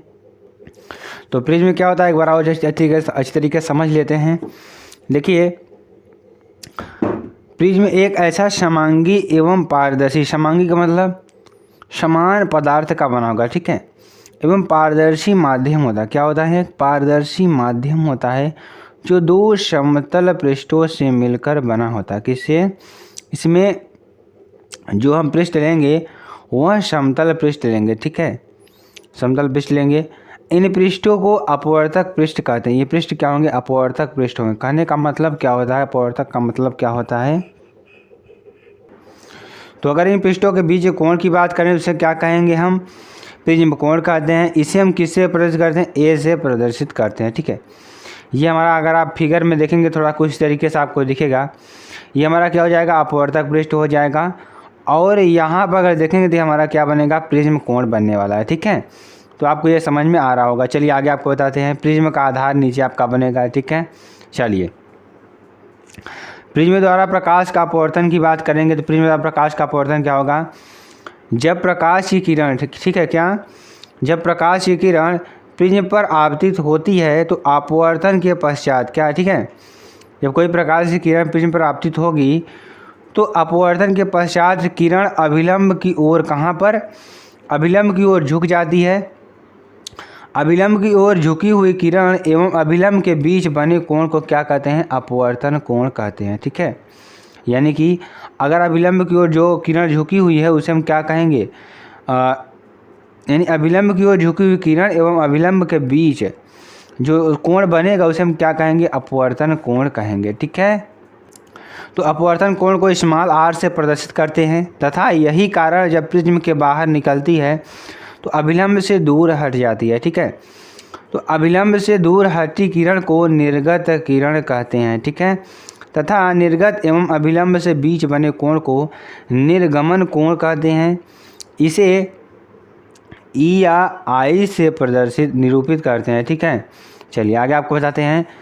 आपतित किरण को आगे बढ़ाने पर, किसको, अगर हम आपतित किरण को आगे बढ़ाते हैं तो पीछे आपतित किरण को आगे बढ़ाने पर तथा निर्गत किरण को, यानी जो किरण हमारे प्रिज्म पर पड़ रही है उसको कहाँ बढ़ाएंगे, आगे बढ़ाएंगे, और जहाँ से किरण निकल रही है उसको हम क्या बढ़ाएं, पीछे बढ़ाएं। ठीक है, तो बने कोण को अल्पतम विचलन कोण कहते हैं। इसे डेल्टा एम से प्रदर्शित करते हैं। किससे, डेल्टा एम से प्रदर्शित करते हैं। ठीक है, अगर यहाँ बात करें तो ये हमारी क्या हो जाएगी, श्वेत किरण हो जाएगी, ये हमारा अभिलंब हो जाएगा। ठीक है, अभिलंब का मतलब क्या होता है कि यहाँ से आपको बीच से निकालना होगा। ठीक है, लाइन जो ठीक 90 डिग्री आपका एंगल बनाएगा यहाँ से, ये क्या हो जाएगी, आपतित किरण हो जाएगी हमारी। ठीक है, यहाँ से आपको निर्गत किरण दिख रही होगी।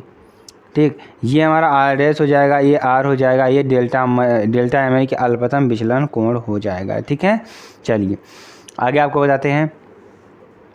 यानी कि स्मॉल आर बराबर क्या हो जाएगा, आर डैश, आई बराबर आई डैश, डेल्टा एम बराबर डेल्टा एम। ठीक है, अब यहाँ पे देखेंगे श्वेत प्रकाश का वर्ण विक्षेपण या वर्णक्रम या स्पेक्ट्रम। ठीक है, अगर श्वेत प्रकाश की बात करें जो हमारा सूर्य से निकलता हुआ प्रकाश होता है, तो अगर उसके बात करें तो हमारा क्या होगा, श्वेत प्रकाश का क्या होगा, वर्ण विक्षेपण या वर्णक्रम या स्पेक्ट्रम की बात करेंगे। ठीक है, जब सूर्य का श्वेत प्रकाश जो सूर्य है किसी प्रिज्म पर आपतित होता है तो वह क्या होगा, अपने अवयवी रंगों में विभक्त हो जाते हैं। ठीक है, जिसे वर्ण विक्षेपण या वर्णक्रम कहते हैं। अगर इस पर हम कोई श्वेत प्रकाश किरण अगर गिराते हैं तो क्या करेगा, ये अपने जो रंग होंगे इसके अंदर 7 कलर होते हैं वो क्या होते हैं, वह बिखर जाते हैं। ठीक है, यानी 7 कलर आपको दिखाई देने लगते हैं। चलिए इसमें देखिए कौन कौन से आपको कलर दिखाई देंगे। ठीक है, तो यहाँ पे देख रहा होंगे आप, कलर दिख रहे होंगे। अगर इसमें ट्रिक के द्वारा याद किया जाए तो देखेंगे यहाँ पे ट्रिक आपको बता देते हैं, बैनी आह। ठीक है, क्या, बैनी आह पी नाला। ठीक है, तो आपकी ये 7 कलर होंगे, आपको याद कर लेना है, बैनी आह पी नाला, यानी कि बैगनी, नीला, आसमानी, हरा, पीला, नारंगी और लाल। ठीक है, तो ये आपके 7 रंग होंगे यहाँ पे। ठीक है, तो इस तरीके से आपको याद कर लेना है, इसको इस तरीके से आपको यहाँ पे रख लेना है। चलिए आगे आपको बताते हैं। यहाँ पे देखेंगे तरंग दैर्घ्य की बात करेंगे। लाल के लिए क्या होगा, तरंग दैर्घ्य मैक्सिमम होगी, बैगनी के लिए मिनिमम होगी। चाल की बात करते हैं, चाल क्या होगा, मैक्सिमम होगा और बैगनी के लिए मिनिमम होगा। क्रांतिक कोण की बात करते हैं, क्रांतिक कोण क्या होगी, मैक्सिमम होगी, और यहाँ पर बैगनी के लिए देखेंगे तो मिनिमम होगा। ठीक है, अपवर्तनांक की बात करेंगे तो लाल के लिए क्या होगा, मिनिमम होगा, और बैगनी की बात करें तो क्या होगा, मैक्सिमम होगा। ठीक है, अगर हम विचलन कोण की बात करते हैं तो विचलन कोण क्या होगा, लाल के लिए मिनिमम होगा और बैगनी के लिए क्या होगा, मैक्सिमम होगा। ठीक है, आवृत्ति की बात करते हैं, आवृत्ति देखेंगे तो आवृत्ति क्या होगी, लाल के लिए क्या होगी, मिनिमम होगी, और बैगनी के लिए क्या होगी, मैक्सिमम आपको देखने को मिलेगी। ठीक है, चलिए आगे आपको बताते हैं। चलिए आगे हम बात करेंगे प्रक्षाया या उपछाया की बात करेंगे। ठीक है, जब किसी प्रकाश स्रोत के सामने, किसके सामने, जब किसी प्रकाश स्रोत के सामने कोई अपारदर्शी वस्तु आ जाती है, मान लेते हैं कोई हमारा प्रकाश का स्रोत है, जैसे टार्च ही है, अगर आप टार्च मारते हैं तो उसमें क्या कहेंगे, अपारदर्शी वस्तु, जैसे कोई लोहा, पत्थर, तो ये सब चीज़ें आ जाती हैं, तो तब पर्दे पर जिस भाग पर प्रकाश न के बराबर पड़ता है, तो पर्दा होगा उसके पीछे जो प्रकाश होगा तब न के बराबर पड़ता है। ठीक है, उसे प्रक्षाया, ठीक है, उसे हम क्या कहेंगे, प्रक्षाया कहेंगे। तथा जिस भाग पर आंशिक रूप से पड़ता है उसे उपछाया कहते हैं, ठीक है। तो हमारी यहाँ उपछाया होगी, यहाँ हमारी प्रक्षाया होगी। तो आपको प्रक्षाया और उपछाया में अंतर समझ में आ रहा होगा, ठीक है। चलिए आगे आपको बताते हैं, ठीक है। आगे देखिए, सुबह और शाम के समय, किसके समय, सुबह और शाम के समय सूर्य लाल क्यों दिखाई देता है। जो सूर्य है लाल हमें क्यों दिखाई देता है। अब जैसे सूर्य होता है, जब सूर्य उदय होता है तब भी लाल दिखाई देता है, जब सूर्य अस्त होता है तब भी हमें लाल दिखाई देता है, क्यों। तो देखेंगे यहाँ पे इसका कारण, मेन कारण क्या है कि सूर्योदय एवं सूर्यास्त के समय, अगर सूर्योदय और सूर्यास्त के समय सूर्य लाल दिखाई पड़ता है, क्योंकि सूर्य भूमंडल से बहुत दूर स्थित है। कैसा होता है, बहुत दूर स्थित होता है। सूर्य से आने वाली किरणों में 6 रंगों का अपकिरण तो हो जाता है, लेकिन शेष लाल रंग का ही हमारे पास तक पहुंच जाता है, जिसके कारण सूर्य हमें दिखाई लाल पड़ता है। यानी कि हम एक सिंपल तरीके से हम आपको बताना चाहेंगे, तो जो लाल रंग होता है उसकी तरंगदैर्घ्य सबसे ज़्यादा होती है। सभी रंगों से सबसे ज़्यादा तरंगदैर्घ्य किसकी होती है, लाल की होती है। किसी लाल को बहुत दूरी से भी हम देख सकते हैं, ठीक है। जैसे आप सिग्नल का यूज़ में देखिए, यहाँ पे खतरा उतरा होता है, लाल कलर का ही उपयोग करते हैं, क्योंकि लाल रंग ऐसा होता है कि बहुत दूर से ही हमें दिखाई पड़ जाता है, ठीक है। लेकिन देखिए यहाँ पे एक नोट है, पॉइंट क्या है कि लेकिन दोपहर में 7 किरण, जो सूर्य की 7 किरण है वो दोपहर में भूमंडल पर पहुँच पाती हैं, जिससे व्यक्ति को सूर्य क्या दिखाई देता है, श्वेत दिखाई पड़ता है, ठीक है। चलिए अब प्रकाश के प्रकीर्णन की बात कर लेते हैं। आखिरकार प्रकाश का प्रकीर्णन होता क्या है, ठीक है। चलिए, जब सूर्य का प्रकाश, जो सूर्य का प्रकाश है, ब्रह्मांड में प्रवेश करता है तो ब्रह्मांड में उपस्थित धूल, धुआं आदि इत्यादि कणों पर पड़ने के पश्चात वह किसी निश्चित दिशा में परावर्तित हो जाती हैं, ठीक है। अब जैसे सूर्य का प्रकाश पृथ्वी पर आ रहा है, ठीक है, तो पृथ्वी पर बहुत सारे धूल धक्कर उड़ रहे हैं, तो वहाँ से प्रकाश क्या होता है, उसका क्या होता है, परावर्तन होता है, उसका कुछ परावर्तन होता है। तो क्या होती है कि पड़ने के पश्चात वह किसी निश्चित दिशा में क्या होती है, परावर्तित हो जाती है। अब सूर्य के 7 रंगों में नीला रंग अधिक होने के कारण, क्या होने के कारण, नीला रंग अधिक होने के कारण आसमान नीला दिखाई देता है। कैसा दिखाई देता है, नीला दिखाई देता है, ठीक है।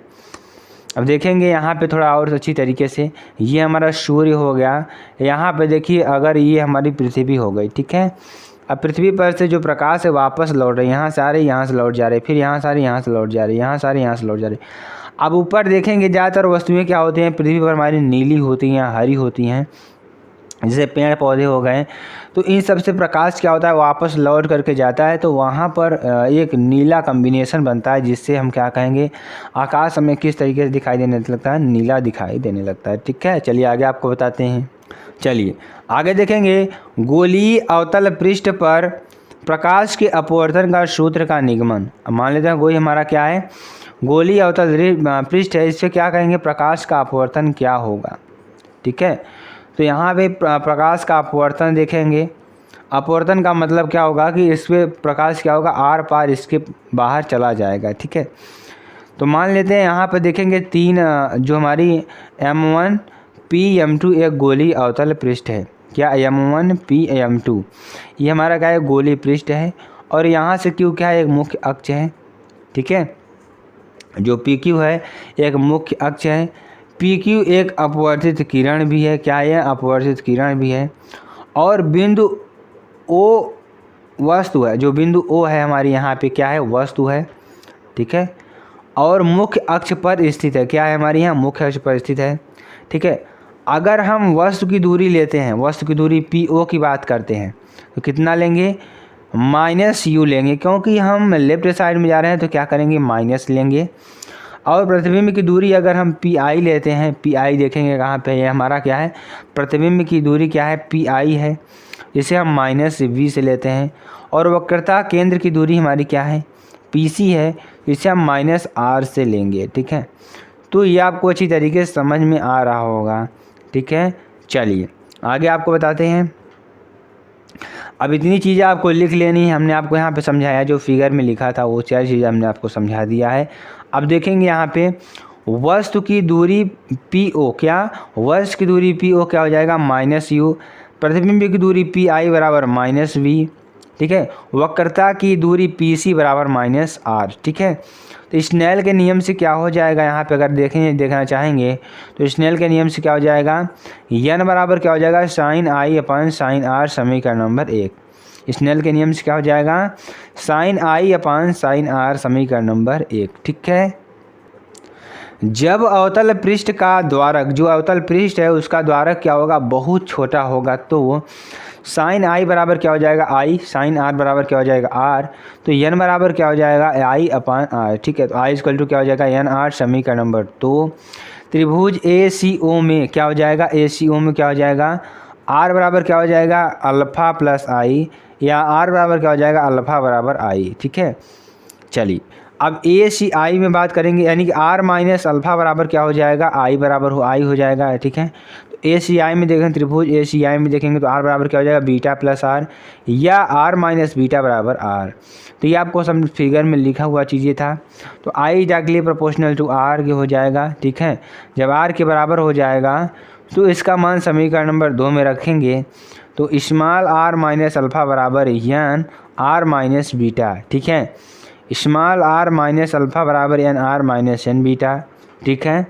और यहाँ से देखेंगे एन बीटा माइनस अल्फ़ा बराबर एन आर माइनस आर, या एन बीटा माइनस अल्फ़ा बराबर एन माइनस 1 इंटू आर, समीकरण नंबर 3, ठीक है। जब अवतल पृष्ठ का द्वारक क्या, जब अवतल पृष्ठ का द्वारक बहुत छोटा होगा तो उसमें स्थित कोण अल्फ़ा बीटा गामा बहुत छोटे होंगे, ठीक है। ऐसी स्थिति में टैन अल्फ़ा किसके बराबर हो जाएगा अल्फ़ा के बराबर हो जाएगा, टैन बीटा किसके बराबर हो जाएगा बीटा के बराबर हो जाएगा, टैन गामा किसके बराबर हो जाएगा गामा के बराबर हो जाएगा। तो MOPO बराबर -u, MIPI बराबर -v, MC/PC बराबर -r, ठीक है। अब यहाँ से मेन पॉइंट आपका आता है, त्रिभुज AMO में बात करेंगे टैन अल्फ़ा बराबर AM अपान MO, या अल्फ़ा बराबर H अपान U, ठीक है। चलिए आगे देखेंगे, त्रिभुज AMI में देखेंगे टैन बीटा बराबर क्या हो जाएगा AM अपान MI, या बीटा बराबर क्या हो जाएगा यहाँ से H अपान V, ठीक है, -v हो जाएगा। अब त्रिभुज AMC की बात करेंगे तो टैन गामा बराबर AM अपान MC, या टैन आर गामा बराबर H अपान -r। चलिए आगे आपको बताते हैं, यहाँ पे आप देख सकते हैं, ठीक है। अब यहाँ से देखेंगे तो सब का मान अल्फ़ा बीटा गामा का मान समीकरण नंबर 3 में रखने पर, तो एन बीटा माइनस अल्फ़ा बराबर एन माइनस 1 इंटू गामा, ठीक है। तो क्या हो जाएगा एन इंटू एच अपान -v, या माइनस एच अपान -u बराबर एन माइनस 1 बराबर एच अपान -r, या एच बराबर एन अपान -v प्लस 1 अपान u बराबर एन माइनस 1 इंटू एच अपान -r। अब ये कहाँ से आया, यहाँ पे देखेंगे एच दोनों में कॉमन है तो कॉमन ले लेंगे, तो ये एन अंदर चला जाएगा, तो एन अपान क्या हो जाएगा v माइनस वी प्लस क्या हो जाएगा माइनस माइनस क्या हो जाएगा प्लस हो जाएगा, तो 1 अपान u, और यहाँ क्या बचेगा n माइनस 1 अपान -r, ठीक है। चलिए आगे थोड़ा और इसको सॉल्व करेंगे तो क्या आएगा, यहाँ पे देखेंगे तो -n अपान v प्लस 1 अपान u बराबर n माइनस 1 अपान r, या n अपान v माइनस 1 अपान u बराबर n माइनस 1 अपान r, समीकरण नंबर 4, ठीक है। इसी प्रकार गोलीय उत्तल पृष्ठ का भी सूत्र सिद्ध होगा, क्या होगा, इसी तरीके से गोलीय उत्तल पृष्ठ का भी सूत्र क्या होगा सिद्ध होगा, ठीक है। चलिए आगे आपको बताते हैं। देखिए स्टूडेंट्स, आपका अगला टॉपिक क्या होगा, आभासी गहराई वास्तविक गहराई अपवर्तनांक के बीच में संबंध। तो ये थोड़ा लॉन्ग होगा, यहाँ पे आपको समझ में भी नहीं आएगा, ठीक है। तो इसके लिए हम आपको अलग वीडियो बनाएंगे। पहला टॉपिक आपका क्या हो जाएगा आभासी गहराई, ये हमने टिक लगा दिया है। इसको एक अलग वीडियो में आपको अच्छी तरीके से बेहतरीन तरीके से हम समझाने का प्रयास करेंगे। आभासी गहराई वास्तविक गहराई और अपवर्तनांक में संबंध, इसका फार्मूला आखिरकार हम आपको बता देंगे, लेकिन जो इसकी सॉल्विंग होगी, जो इसका डेरिवेशन होगा वो कैसे होगा, इसको हम आपको अलग से वीडियो एक प्रोवाइड करेंगे, बहुत ही अच्छी तरीके से वहाँ समझाएंगे। आपको घबराना नहीं है, बस चैनल पर जुड़े रहना है।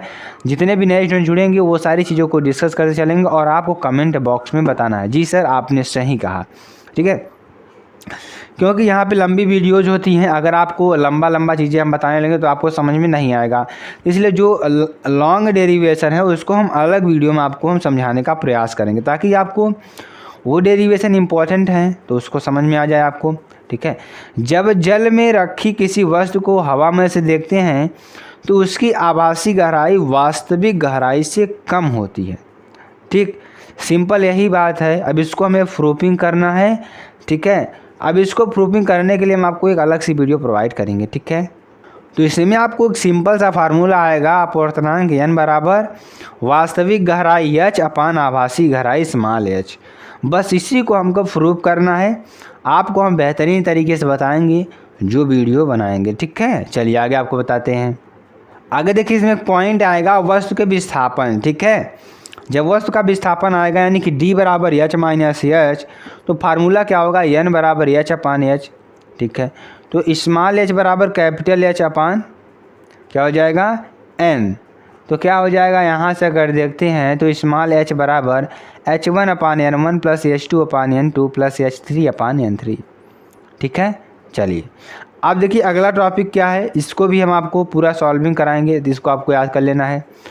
कांच के गुटके द्वारा प्रकाश का अपवर्तन, इसका फार्मूला हम आपको बता देंगे और इसकी प्रूफिंग भी आपको एक अलग से वीडियो में प्रोवाइड करेंगे, क्योंकि ये लंबे टॉपिक्स हैं, यहाँ आपको समझ में नहीं आएगा, पेज बदल जाता है, फिगर बदल जाते हैं, तो आपको एक अच्छी वीडियो में हम आपको अच्छी तरीके से समझाने का प्रयास करेंगे, ठीक है।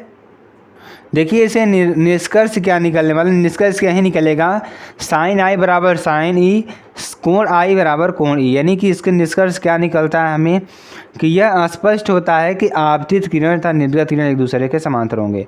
अब बस यही चीज़ को हमें प्रूफिंग करना रहेगा, आपको हम बताएंगे।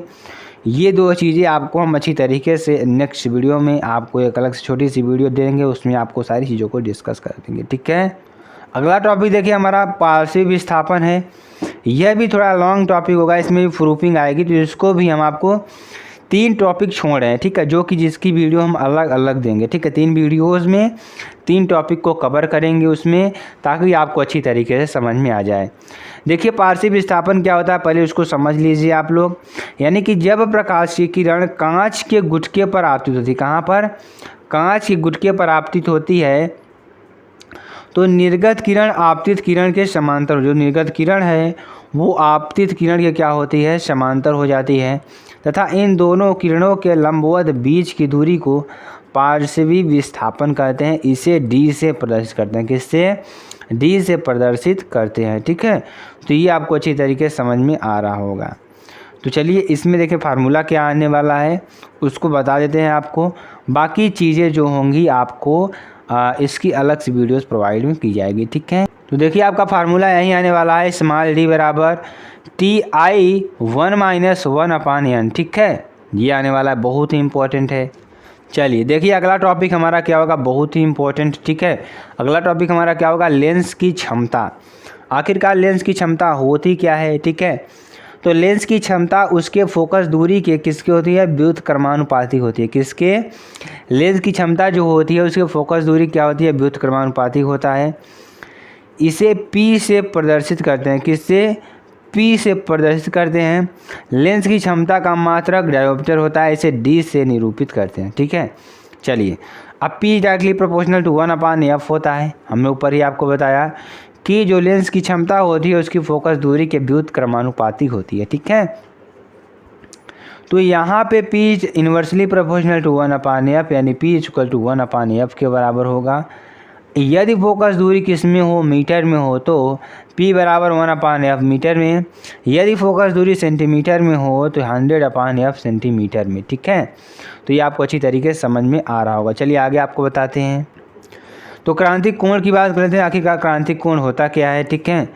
तो जब प्रकाश की किरण सघन माध्यम से विरल माध्यम में जाती है तो उस आपतन कोण को क्या कहते हैं, क्रांतिक कोण कहते हैं, ठीक है। यानी कि जब कोई प्रकाश की किरण सघन माध्यम से विरल माध्यम में सघन माध्यम से विरल माध्यम में जाती है तो उस आपतन कोण को क्रांतिक कोण कहते हैं, जिसके लिए अपवर्तन कोण, ठीक है, 90 डिग्री होता है। इसे सी से प्रदर्शित करते हैं। क्या करते हैं? सी से प्रदर्शित करते हैं, ठीक है। चलिए अब क्रांतिक कोण और अपवर्तनांक में संबंध की बात कर लेते हैं। तो जब प्रकाश की किरण सघन माध्यम से कांच में विरल माध्यम वायु में प्रवेश करे तो अब देखिए जब प्रवेश करती है तो स्नेल के नियम से क्या होगा, सेकेंड माध्यम के सापेक्ष फर्स्ट माध्यम का जो अपवर्तनांक होगा sine I upon sine R, चूँकि 2n1 बराबर 1/1n2, 2n1 बराबर sine C upon sine 90 degree, ठीक है, या 2n1 बराबर साइन सी अपान 190, साइन 90 का मान कितना होता है? 1 होता है। 2n1 बराबर साइन सी क्या हो जाएगा? साइन सी, ठीक है। तो यहाँ से 2n1 बराबर क्या हो जाएगा? 1n2, क्या 1n2, या साइन सी बराबर 1 कोसेक सी, या 1/1n2 बराबर 1 कोसेक सी, या कोसेक सी बराबर 1n2, या कोसेक सी बराबर ANG, हवा के सापेक्ष ग्लास का अपवर्तनांक, ठीक है। अब हम अगले टॉपिक की बात करते हैं, लेंस की क्षमता के लिए सूत्र का निगमन, ठीक है। किसके लिए? लेंस की क्षमता के लिए सूत्र के निगमन की बात करेंगे। तो यहाँ पे देखिए आपका क्या है? लेंस है, ठीक है। लेंस का मतलब क्या होता है? जिसमें किरणें क्या हो, आर पार चली जाएँ, अपवर्तन हो जाए, उसका कुछ अभिलंब से क्या हो जाए, झुक जाएँ, ठीक है। ये हमारा C1 हो गया, F1 हो गया, C2 हो गया, F2 हो गया, ये अनंत हो गया, ठीक है। तो त्रिभुज ECF2 में कहाँ पर? ECF2 में ये हमारा डेल्टा हो जाएगा। ये एकांतर कोण से दोनों बराबर हो जाएंगे एंगल, ठीक है। तो tan डेल्टा बराबर क्या हो जाएगा? L/A, लंब बटे आधार। तो लंब क्या है? H है, और आधार क्या है? F है, फोकस दूरी है, तो क्या हो जाएगा? H/F। जिसे लैम्डा का मान बहुत छोटा हो तो लैम्डा बराबर क्या हो जाएगा? H/F। समीकरण नंबर 1, ठीक है। यहाँ से आपको समझ में आ रहा होगा। आगे चलिए हम आपको बताते हैं, जब प्रकाश की किरण जब प्रकाश की किरण प्रकाशिक केंद्र पर आपतित की जाती है, जो प्रकाशिक केंद्र है उस पर आपतित की जाती है, तो H बराबर 0 हो जाता है। क्या हो जाता है? H बराबर 0 हो जाता है। ऐसी स्थिति में विचलन कोण भी शून्य हो जाता है। क्या हो जाता है? ऐसी स्थिति में विचलन कोण भी क्या हो जाता है? शून्य हो जाता है, यानी कि H बराबर 0, डेल्टा बराबर 0, ठीक है। ये क्या है? C है, C1 F1 या F2 C2, ठीक है। ये आपके लिए बहुत ही इम्पोर्टेंट है। चलिए अब K सेकेंड की बात करते हैं। लेंस की क्षमता उस दूरी से तात्पर्य होता है, लेंस की क्षमता से, ठीक है, लेंस की मुख्य अक्ष से मीटर दूरी।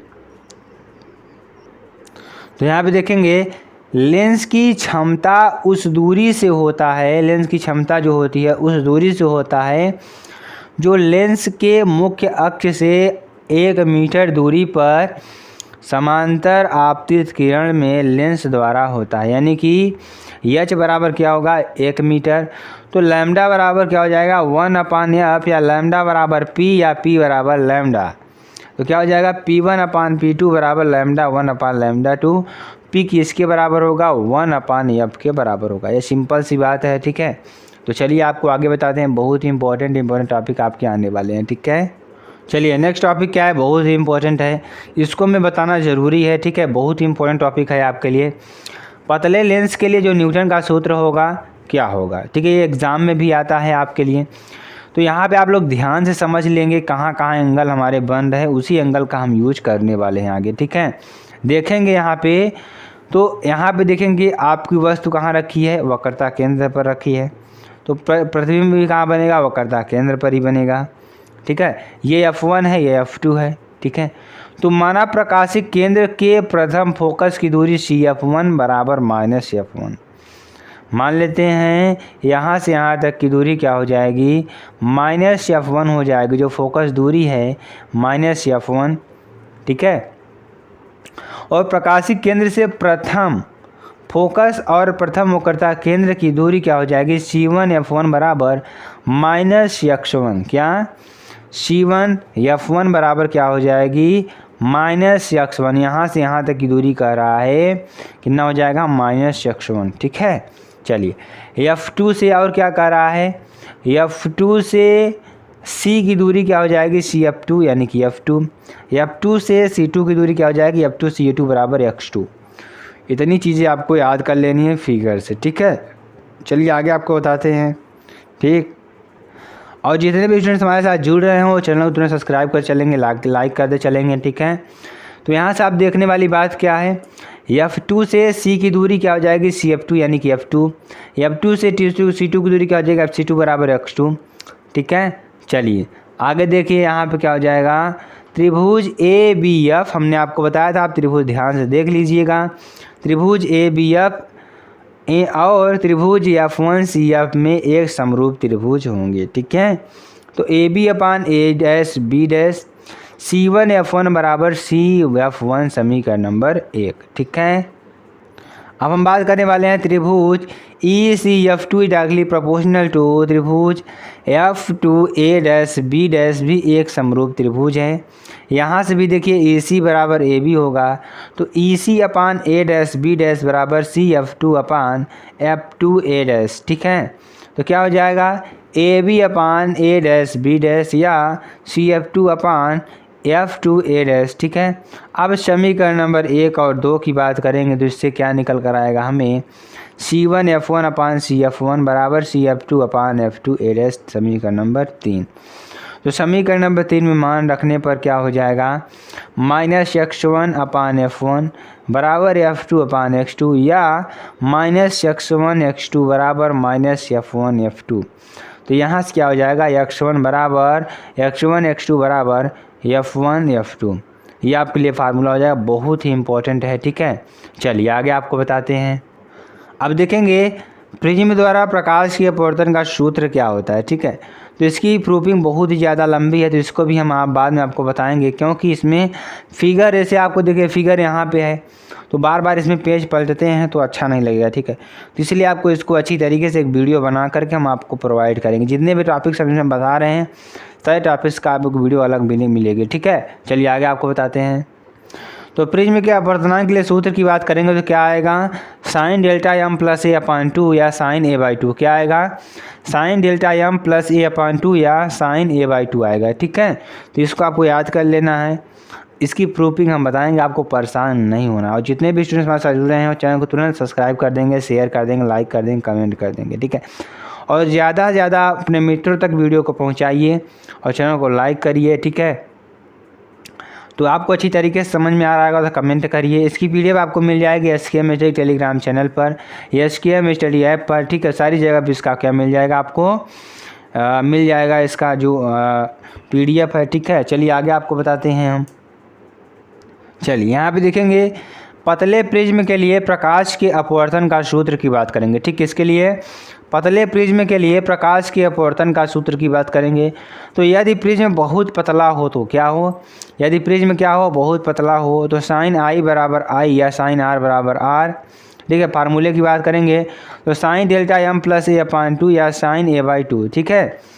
यहाँ से देखिए इस फार्मूले से क्या होगा n बराबर क्या हो जाएगा Δm + A/2 या A/2, 2 से 2 क्या हो जाएगा कैंसिल हो जाएगा, तो n बराबर Δm + A/A बचेगा, ठीक है। यहाँ से क्या होगा Na बराबर क्या हो जाएगा Δm + A या Na-A बराबर Δm या A × n-1 बराबर Δm या Δm बराबर A × n-1, ठीक है। यही क्या होगा पतले प्रिज्म के लिए जो अपवर्तन का सूत्र होगा यही होगा, ठीक है। चलिए आगे आपको बताते हैं। अगला टॉपिक हमारा क्या होगा कोणीय बल विक्षेपण होगा, ठीक है। कोणीय बल विक्षेपण क्षमता किसे कहते हैं, ठीक है। तो बैंगनी एवं लाल रंग के निर्गत किरणों के बीच बने विचलन कोण को डेल्टा एवं पीले रंग के प्रकाश के लिए बने विचलन कोण को डेल्टा y से अनुपात को बल विक्षेपण क्षमता कहते हैं। कहने का मतलब क्या हुआ कि फिर से एक बार समझ लीजिए आप इसको। बैंगनी एवं लाल रंग के निर्गत किरणों के बीच बने विचलन कोण को डेल्टा, यानी बैंगनी और लाल के बीच जो कोण बनेगा उसे हम थीटा से कहेंगे, और पीले रंग के प्रकाश के लिए जो विचलन कोण हो रहा है उसके डेल्टा y के अनुपात को क्या कहेंगे, वर्ण विक्षेपण क्षमता कहते हैं। ठीक है, इसे ओमेगा से प्रदर्शित करते हैं। अब यह एक बीमाहीन राशि होती है। ठीक है, देखिए इसमें आने क्या वाला है, ओमेगा बराबर क्या आएगा, थीटा अपान डेल्टा वाई, समीकरण नंबर 1। थीटा बराबर क्या हो जाएगा, delta V minus delta R से क्या हो जाएगा, ओमेगा बराबर delta V minus delta R upon delta Y, समीकरण नंबर 2। ठीक है, अब यहाँ से देखेंगे डेल्टा वी बराबर ए इंटू एन वी माइनस 1, या डेल्टा आर बराबर ए इंटू एन आर माइनस 1, या डेल्टा वाई बराबर ए इंटू एन वाई माइनस 1। ये आपके लिए बहुत ही इंपॉर्टेंट है। ठीक है, चलिए यहाँ से हमने क्या निकाला था, delta V minus delta R upon delta Y. हमने थीटा बराबर क्या मान लिया था, बैगनी रंग के लिए माइनस रेड रंग के लिए जो विचलन है उसका कर लिया यहाँ पे। ठीक है, चलिए अब यहाँ पर सारे मान को रख देंगे। तो यहाँ पे देखिए ओमेगा बराबर क्या हो जाएगा, A into N V minus 1 minus N R minus 1 upon A into N Y minus 1। ठीक है, तो यहाँ से देखेंगे ए से ए कैंसिल हो जाएगा और कोष्टक में 1 से 1 कैंसिल, तो बचेगा क्या, N V minus N R upon N Y minus 1। ठीक है, तो ये आपके लिए बहुत ही इम्पोर्टेंट है। तो very very most important topic आपके लिए है। चलिए आगे आपको बताते हैं, आगे हम पढ़ेंगे बहुत ही मोस्ट इम्पोर्टेंट टॉपिक आपके लिए होगा मानव नेत्र। ठीक है, चलिए मानव नेत्र की बात करेंगे तो ह्यूमन आई की बात करेंगे, बहुत ही इंपॉर्टेंट टॉपिक आपके लिए है। इससे क्वेश्चंस आपके लिए 100% बनते हैं। ठीक है, चलिए मानव नेत्र क्या होता है उसके बारे में जानेंगे, पूरी जानकारी लेंगे इसमें, बस आप हमारे साथ बने रहेंगे। तो मानव नेत्र एक ऐसा प्राकृतिक कैमरा है, जो मानव नेत्र होता है एक ऐसा प्राकृतिक कैमरा है, जब नेत्र की पलक खुलती है तो नेत्र के सामने स्थित वस्तु से चलने वाली किरण कार्निया से होता हुआ जैसे ही उत्तल लेंस पर पड़ता है तो अपवर्तन के पश्चात वस्तु का वास्तविक प्रतिबिंब रेटिना पर प्राप्त होता है। ठीक है, यहाँ पे आप देखेंगे थोड़ा फिगर तरीके से, तो जैसे मान लीजिए आपकी आँख है, ये आँख है आपकी। ठीक है, तो आपके सामने आँख के सामने वस्तु रखी हुई है। अब वस्तु रखी हुई है तो वस्तु का जो इस पर जो प्रकाश पड़े वो प्रकाश आपके आँख पर जाएगी, तो क्या होगा, यहाँ पर आपको वास्तविक प्रतिबिंब मिलने वाला है, उल्टा और वास्तविक प्रतिबिंब मिलेगा। तो ये कार्य कहाँ से हो रहा है, रेटिना से हो रहा है। ठीक है, जिसमें कि क्या होता है कि एक उत्तल लेंस लगा होता है। तो मानव नेत्र का कार्य एवं चित्र की बात करेंगे, चलिए इसमें थोड़ा फिगर समझते हैं, आपको फिगर क्या होगा इसका। तो यहाँ पर आपको दिख रहा होगा कि मानव नेत्र दिख रहा होगा, अच्छी तरीके से फिगर में दिख रहा होगा। तो यहाँ से यहाँ तक क्या क्या चीज़ें हैं, सारी चीज़ें हम बात करेंगे। तो यहाँ पर अच्छी तरीके से आपको समझना है। तो देखेंगे यहाँ पे क्या है, हमारा पूरा मानव नेत्र है। ठीक है, मानव नेत्र है।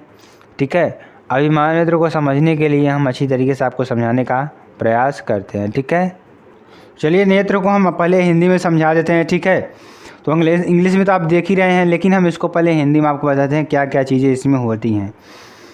तो यहाँ पर देखेंगे मध्य में क्या होता है, सबसे पहले आपका लेंस होता है। क्या होता है, लेंस होता है।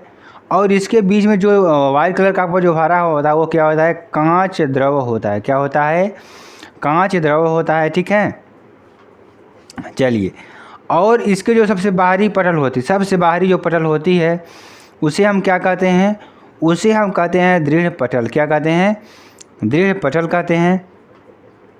और जो इसके मध्य में होता है उसे क्या कहते हैं, कोराइड कहते हैं। ठीक है, और इसका जो भीतरी भाग का जो पहला परत होता है उसे हम क्या कहेंगे, रेटिना कहेंगे। और यहाँ पर एक क्या होता है, आपका पीत बिंदु होता है।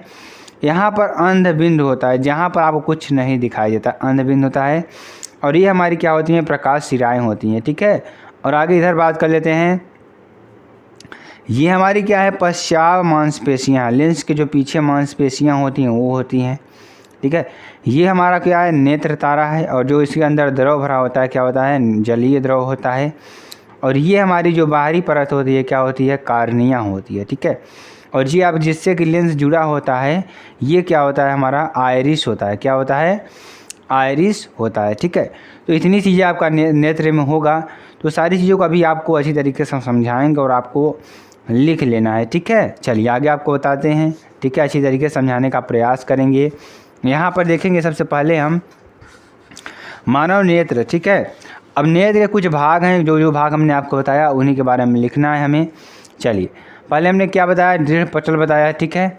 तो दृढ़ पटल में देखेंगे क्या होता है कि मानव नेत्र के गोलक का सबसे बाहरी भाग जो होता है श्वेत एवं अपारदर्शी होता है, जो कि आंतरिक भागों की रक्षा करता है। ऐसे पटल को दृढ़ पटल कहते हैं, ठीक है। आपको ये याद कर लेना है। चलिए आगे आपको बताते हैं।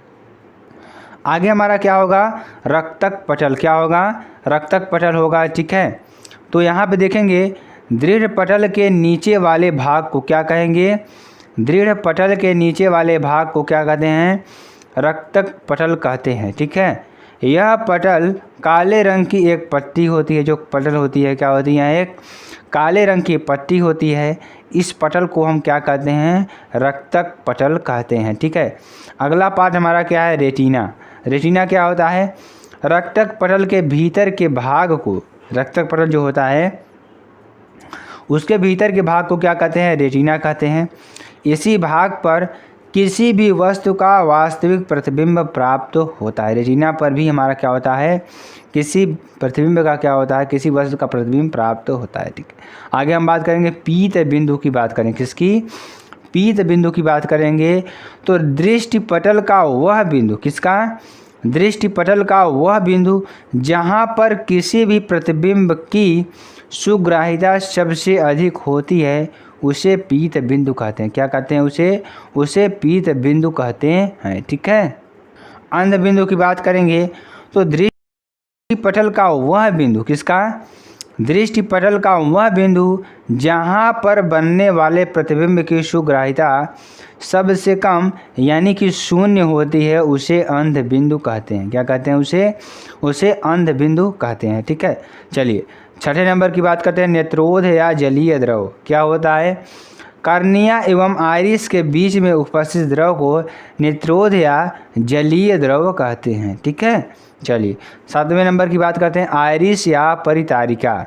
तो कार्निया के भीतर तथा पुतली नेत्र तारा के नज़दीक छठी आकृति के मांसपेशियों का बना एक भाग होता है जिसे आइरिस या परितारिका कहते हैं। क्या कहते हैं, परितारिका कहते हैं, ठीक है।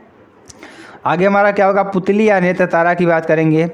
तो उत्तल लेंस में एक ऐसा पतला छिद्र होता है, इसी छिद्र से प्रकाश चिकिरण नेत्र के आंतरिक भाग में प्रवेश करती है, जिसे पुतली या नेत्र तारा कहते हैं। यह कम प्रकाश में अधिक तथा अधिक प्रकाश में कम खुलता है, ठीक है। चलिए आगे हम बात करेंगे दर्शन कोण की बात करेंगे, ठीक है। दर्शन कोण आखिरकार होता क्या है, ठीक है। तो किसी वस्तु से मानव नेत्र पर बने कोण को क्या कहते हैं, दर्शन कोण कहते हैं, ठीक है। तो यहाँ से क्या हो जाएगा, वस्तु है हमारी क्या, एच, ये बीटा हो जाएगा, ठीक है। चलिए आगे आपको बताते हैं। अब नेत्र में होने वाले कुछ दोषों की बात कर लेते हैं। नेत्र दोष या दृष्टि दोष की बात करेंगे, ठीक है। तो मानव नेत्र के गोलक में उत्पन्न होने वाले दोष को नेत्र या दृष्टि दोष कहते हैं। नेत्र दोष के प्रकार, तो नेत्र दोष के प्रकार कितने होते हैं। तो पहला हमारा क्या है, निकट दृष्टि दोष। क्या है, निकट दृष्टि दोष। तो मानव नेत्र का वह दोष जिसमें निकट की वस्तुएं स्पष्ट रूप से दिखाई देती हैं एवं दूर की वस्तुएं स्पष्ट रूप से दिखाई नहीं देती, उसे निकट दृष्टि दोष कहते हैं। क्या कहते हैं, निकट दृष्टि दोष कहते हैं, ठीक है। चलिए कारण की बात कर लेते हैं। कारण क्या होगा, निकट दृष्टि दोष का मुख्य कारण है कि इसमें गोलक का अग्रभाग क्या होता है, बढ़ जाता है। गोलक का क्या होता है, अग्रभाग जो होता है क्या होता है, बढ़ जाता है, ठीक है। और निवारण की बात करते हैं। इसके निवारण के लिए हेतु अवतल लेंस का उपयोग किया जाता है। इसके निवारण के लिए किसका उपयोग, अवतल लेंस का उपयोग किया जाता है, ठीक है। अब हम बात करने वाले हैं दूर दृष्टि दोष की, ठीक है। तो मानव नेत्र का वह दोष जिसमें मानव को दूर की वस्तु स्पष्ट दिखाई देती है परंतु पास की वस्तुएं स्पष्ट दिखाई नहीं देती, ऐसे दोष को दूर दृष्टि दोष कहते हैं, ठीक है। कारण की बात करते हैं तो इस दोष में गोलक का अग्रभाग घट जाता है। जो गोलक का अग्रभाग होता है वह घट जाता है, ठीक है। और इसके निवारण हेतु उत्तल लेंस का प्रयोग किया जाता है। आगे हमारा क्या होगा, जरा दृष्टि दोष। क्या, जरा दृष्टि दोष यानी कि ऐसा दोष जिसमें निकट एवं दूर दृष्टि दोनों होते हैं। निकट दृष्टि भी होता है इसमें, दूर दृष्टि दोष भी होता है। उसे जरा दृष्टि दोष कहते हैं। ठीक है, कारण की बात करेंगे, इसका मुख्य कारण क्या होता है, गोलक के अग्रभाग में के बढ़ या घट जाने के कारण होता है। निवारण की बात करेंगे तो इसके निवारण हेतु द्विफोकसी लेंस का प्रयोग किया जाता है, जिसके चश्मे के ऊपरी भाग पर अवतल लेंस तथा निचले भाग पर उत्तल लेंस का प्रयोग किया जाता है। ठीक है, अब हम आगे बात करेंगे अबिंदुकता की, यानी कि अबिंदुकता की। तो मानव नेत्र का वह दोष गोली विपतन के कारण होता है। इस दोष में व्यक्ति को क्षैतिज एवं ऊर्ध्वाधर रखी वस्तु धुंधली दिखाई देती है। जो वस्तु क्षैतिज रखी है या ऊर्ध्वाधर रखी है उससे क्या होता है कि धुंधली दिखाई देती है। कारण यह दोष कार्निया के पूर्ण रूप से गोल न होने के कारण उत्पन्न होता है, जिसके गोलक के अग्रभाग की त्रिज्या अधिक एवं पश्च भाग की त्रिज्या क्या होती है, कम होती है। ठीक है, निवारण की बात करते हैं तो इसके निवारण हेतु बेलनाकार लेंस का प्रयोग किया जाता है। किसका, बेलनाकार लेंस का प्रयोग किया जाता है। ठीक है, अब हम बात करेंगे वर्णाधार दृष्टि दोष की।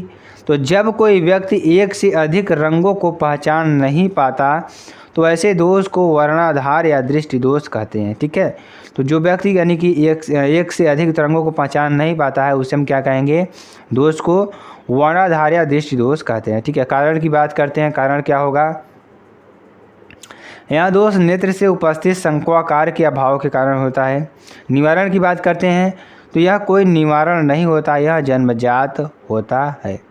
तो यहाँ तक आपको हम बताएंगे और नेक्स्ट पार्ट में आपको हम क्या बताएंगे, सूक्ष्मदर्शी इसी पार्ट का। ठीक है स्टूडेंट, तो आपको वीडियो कैसी लगी कमेंट्स में बता दीजिएगा। फिर मिलते हैं नेक्स्ट वीडियो में नए टॉपिक के साथ, तब तक के लिए जय हिंद जय भारत।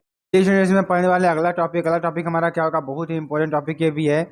हम पढ़ने वाले सूक्ष्मदर्शी के बारे में। ठीक है, आखिरकार सूक्ष्मदर्शी होता क्या है इसको अच्छी तरीके से हम समझेंगे, इसके टाइप्स को समझेंगे और सारी चीज़ों को डिस्कस करेंगे। ठीक है, तो यहाँ पे आप देख रहे होंगे यह एक ऐसा प्रकाशीय केंद्र है जिसकी सहायता से सूक्ष्म वस्तु का प्रतिबिंब स्पष्ट रूप से देख सकते हैं। यह निम्नलिखित दो प्रकार के होते हैं। ठीक है, तो आपको पता चल गया होगा कि सूक्ष्मदर्शी का उपयोग हम कहाँ करते हैं। ठीक है स्टूडेंट्स, हम कहाँ करते हैं सूक्ष्मदर्शी का उपयोग, सूक्ष्मदर्शी का उपयोग हम वहाँ करते हैं जहाँ से हमें सूक्ष्म से सूक्ष्म वस्तुओं को देखना होता है। ठीक है, चलिए अब हम बात करने वाले हैं सरल सूक्ष्मदर्शी की। किसकी, सरल सूक्ष्मदर्शी की बात करेंगे जो आपके लिए बहुत इंपॉर्टेंट है। ठीक है, यहाँ पे देखेंगे यह एक ऐसा प्रकाशीय केंद्र है जिसकी सहायता से सूक्ष्म वस्तु को स्पष्ट रूप से देखा जाता है। इसमें एक उत्तल लेंस लगा होता है। सरल सूक्ष्मदर्शी क्या होता है, जिसकी सहायता से क्या होता है कि बहुत ही सूक्ष्म वस्तु को क्या होता है, देखा जाता है। ठीक है, और देखिए इसमें एक उत्तल लेंस लगा होता है जो कि फ्रेम से बंधा होता है। किससे, फ्रेम से बंधा होता है। ठीक है, आगे देखेंगे इसका उपयोग घड़ी के कलपुर्जों एवं इलेक्ट्रॉनिक के कलपुर्जों को देखने में किया जाता है। ठीक है, तो जहाँ पर छोटी वस्तुओं को देखना होता है उसका उपयोग यहाँ पे किया जाता है। ठीक है, चलिए आगे आपको बताते हैं। अब देखिए आगे क्या है, सरल सूक्ष्मदर्शी की आवर्धन क्षमता की बात करेंगे तो केस फर्स्ट में देखिए क्या होगा, जब अंतिम प्रतिबिंब स्पष्ट दृश्य की न्यूनतम दूरी पर प्राप्त हो तो स्मॉल m बराबर 1 + d/f होगा, यानी d बराबर 25 सेंटीमीटर। ठीक है, इसको आपको अच्छी तरीके से समझ लेना है। केस सेकेंड की बात करेंगे इसी में, यानी कि जब अंतिम प्रतिबिंब हमारा कहाँ पर बनता है, अनंत पर बने। ठीक है, जब अनंत पर बनता है तो क्या मिलेगा यहाँ पे मेरे प्यारे स्टूडेंट्स, यहाँ मिलेगा m बराबर D/f मिलने वाला है। ठीक है, चलिए आगे हम आपको बताते हैं, बहुत ही इंपॉर्टेंट चीज़ है ये। अब हम बात करने वाले हैं संयुक्त सूक्ष्मदर्शी। आखिरकार संयुक्त सूक्ष्मदर्शी होता क्या है इसके बारे में जानेंगे। तो यह एक ऐसा प्रकाशीय केंद्र है जिसकी सहायता से सूक्ष्म वस्तुओं का प्रतिबिंब स्पष्ट रूप से देखा जाता है। ठीक है, अभी आपको समझ में आ गया होगा। इसमें दो उत्तल लेंस लगे होते हैं जो किसी बेलनाकार आकृति से बंधे होते हैं। जिस लेंस का द्वारक बड़ा तथा नेत्र की ओर होता है उसे नेत्रिका लेंस कहते हैं, तथा जिस लेंस का द्वारक छोटा एवं वस्तु की ओर होता है उसे हम अभिदृश्यक लेंस कहते हैं। ठीक है, इसमें एक दंड चक्र लगा होता है जिससे वस्तु के प्रतिबिंब को जूम करके देख सकते हैं। ठीक है, तो आपको समझ में आ गया होगा। यहाँ पर आप देख सकते हैं ये हमारा क्या है, नेत्रिका लेंस है, ये हमारा अभिदृश्यक लेंस है, ये दंतुर लेंस है। दंतुर दंड चक्र का मतलब क्या होता है कि इसको हम आगे पीछे खिसका करके वस्तु को देख सकते हैं। ठीक है, चलिए आगे आपको बताते हैं। अब देखेंगे संयुक्त सूक्ष्मदर्शी की बात करेंगे। अब इसकी आवर्धन क्षमता की बात करते हैं। ठीक है, तो केस स्पष्ट में क्या होगा, जब अंतिम प्रतिबिंब स्पष्ट जिसकी न्यूनतम दूरी पर हो तो स्मॉल एम बराबर V0 अपान U0 1 प्लस कैपिटल D अपान FE, यानी कि नली की लंबाई L बराबर क्या हो जाएगी, V0 प्लस UE हो जाएगी। ठीक है, इसमें नली की लंबाई कितना लेंगे हम, V0 प्लस UE लेंगे। ठीक है, किस सेकेंड की बात करेंगे, जब अंतिम प्रतिबिंब अनंत पर प्राप्त हो तो स्मॉल एम बराबर क्या होता है, V0 अपान U0 इंटू D अपान FE। यहाँ पर लंबाई की बात करेंगे, लंबाई क्या लेंगे हम, L बराबर V0 प्लस FE लेते हैं। ठीक है, चलिए आगे आपको बताते हैं। अब हम बात करने वाले हैं दूरदर्शी की। तो क्या ये हमारा नेत्रिका लेंस है, ये हमारा दंतुर दंड चक्र है। ठीक है, और ये हमारा अभिदृश्यक लेंस है। इसमें क्या कर दिए हम, उल्टा कर दिए। जब हम दूर की वस्तुओं को पास मिलाकर देखना चाहेंगे तब हम अभिदृश्यक लेंस को दूर रखना चाहेंगे। ठीक है, अब यहाँ पर देखें, ध्यान देने वाली बात क्या है कि यह एक ऐसा प्रकाशीय केंद्र है जिसकी सहायता से दूर स्थित वस्तु का प्रतिबिंब स्पष्ट रूप से देख सकते हैं। इसमें दो सरल उत्तर लेंस लगे होते हैं, जिसमें एक लेंस छोटा तथा एक लेंस बड़ा होता है। ठीक है, जिस लेंस का द्वारक छोटा तथा जो लेंस नेत्र की ओर होता है उसे नेत्रिका लेंस कहते हैं, एवं जिस लेंस का द्वारक बड़ा तथा जो वस्तु की ओर होता है उसे हम अभिदृश्यक लेंस कहते हैं। ठीक है, तो आपको समझ में आ गया होगा ये चीज़। चलिए आगे आपको बताते हैं। अब हम दूरदर्शी की आवर्धन क्षमता की बात करेंगे। ठीक है, जब अंतिम प्रतिबिंब स्पष्ट डिस्क की न्यूनतम दूरी पर प्राप्त हो तो स्मॉल एम बराबर F0 अपान FE 1 माइनस FE अपान D। ये फार्मूले आपको याद कर लेने हैं और बहुत ही इंपॉर्टेंट वीडियो आपके लिए होगी। ठीक है, तो L बराबर क्या होता है, F0 प्लस UE, या नली की लंबाई इसमें हो जाएगी। के सेकेंड की बात करते हैं, जब अंतिम प्रतिबिंब अनंत पर प्राप्त हो तो स्मॉल एम बराबर FO अपान FE, यानी कि नली की लंबाई क्या हो जाएगी, L बराबर F0 प्लस FE हो जाएगी। ये आपका टोटल चैप्टर था प्रकाश का, बहुत ही इंपॉर्टेंट चैप्टर है। तो आपको सारी चीज़ें क्लियर हो गई होंगी। अगर स्टूडेंट आपको सारी चीज़ें क्लियर हो गई होंगी तो आप चैनल को लाइक कर सकते हैं, शेयर कर सकते हैं, कमेंट कर सकते हैं, सब्सक्राइब कर सकते हैं। ठीक है, तो चलिए फिर मिलते हैं नेक्स्ट वीडियो में नए टॉपिक के साथ। तब तक के लिए जय हिंद, जय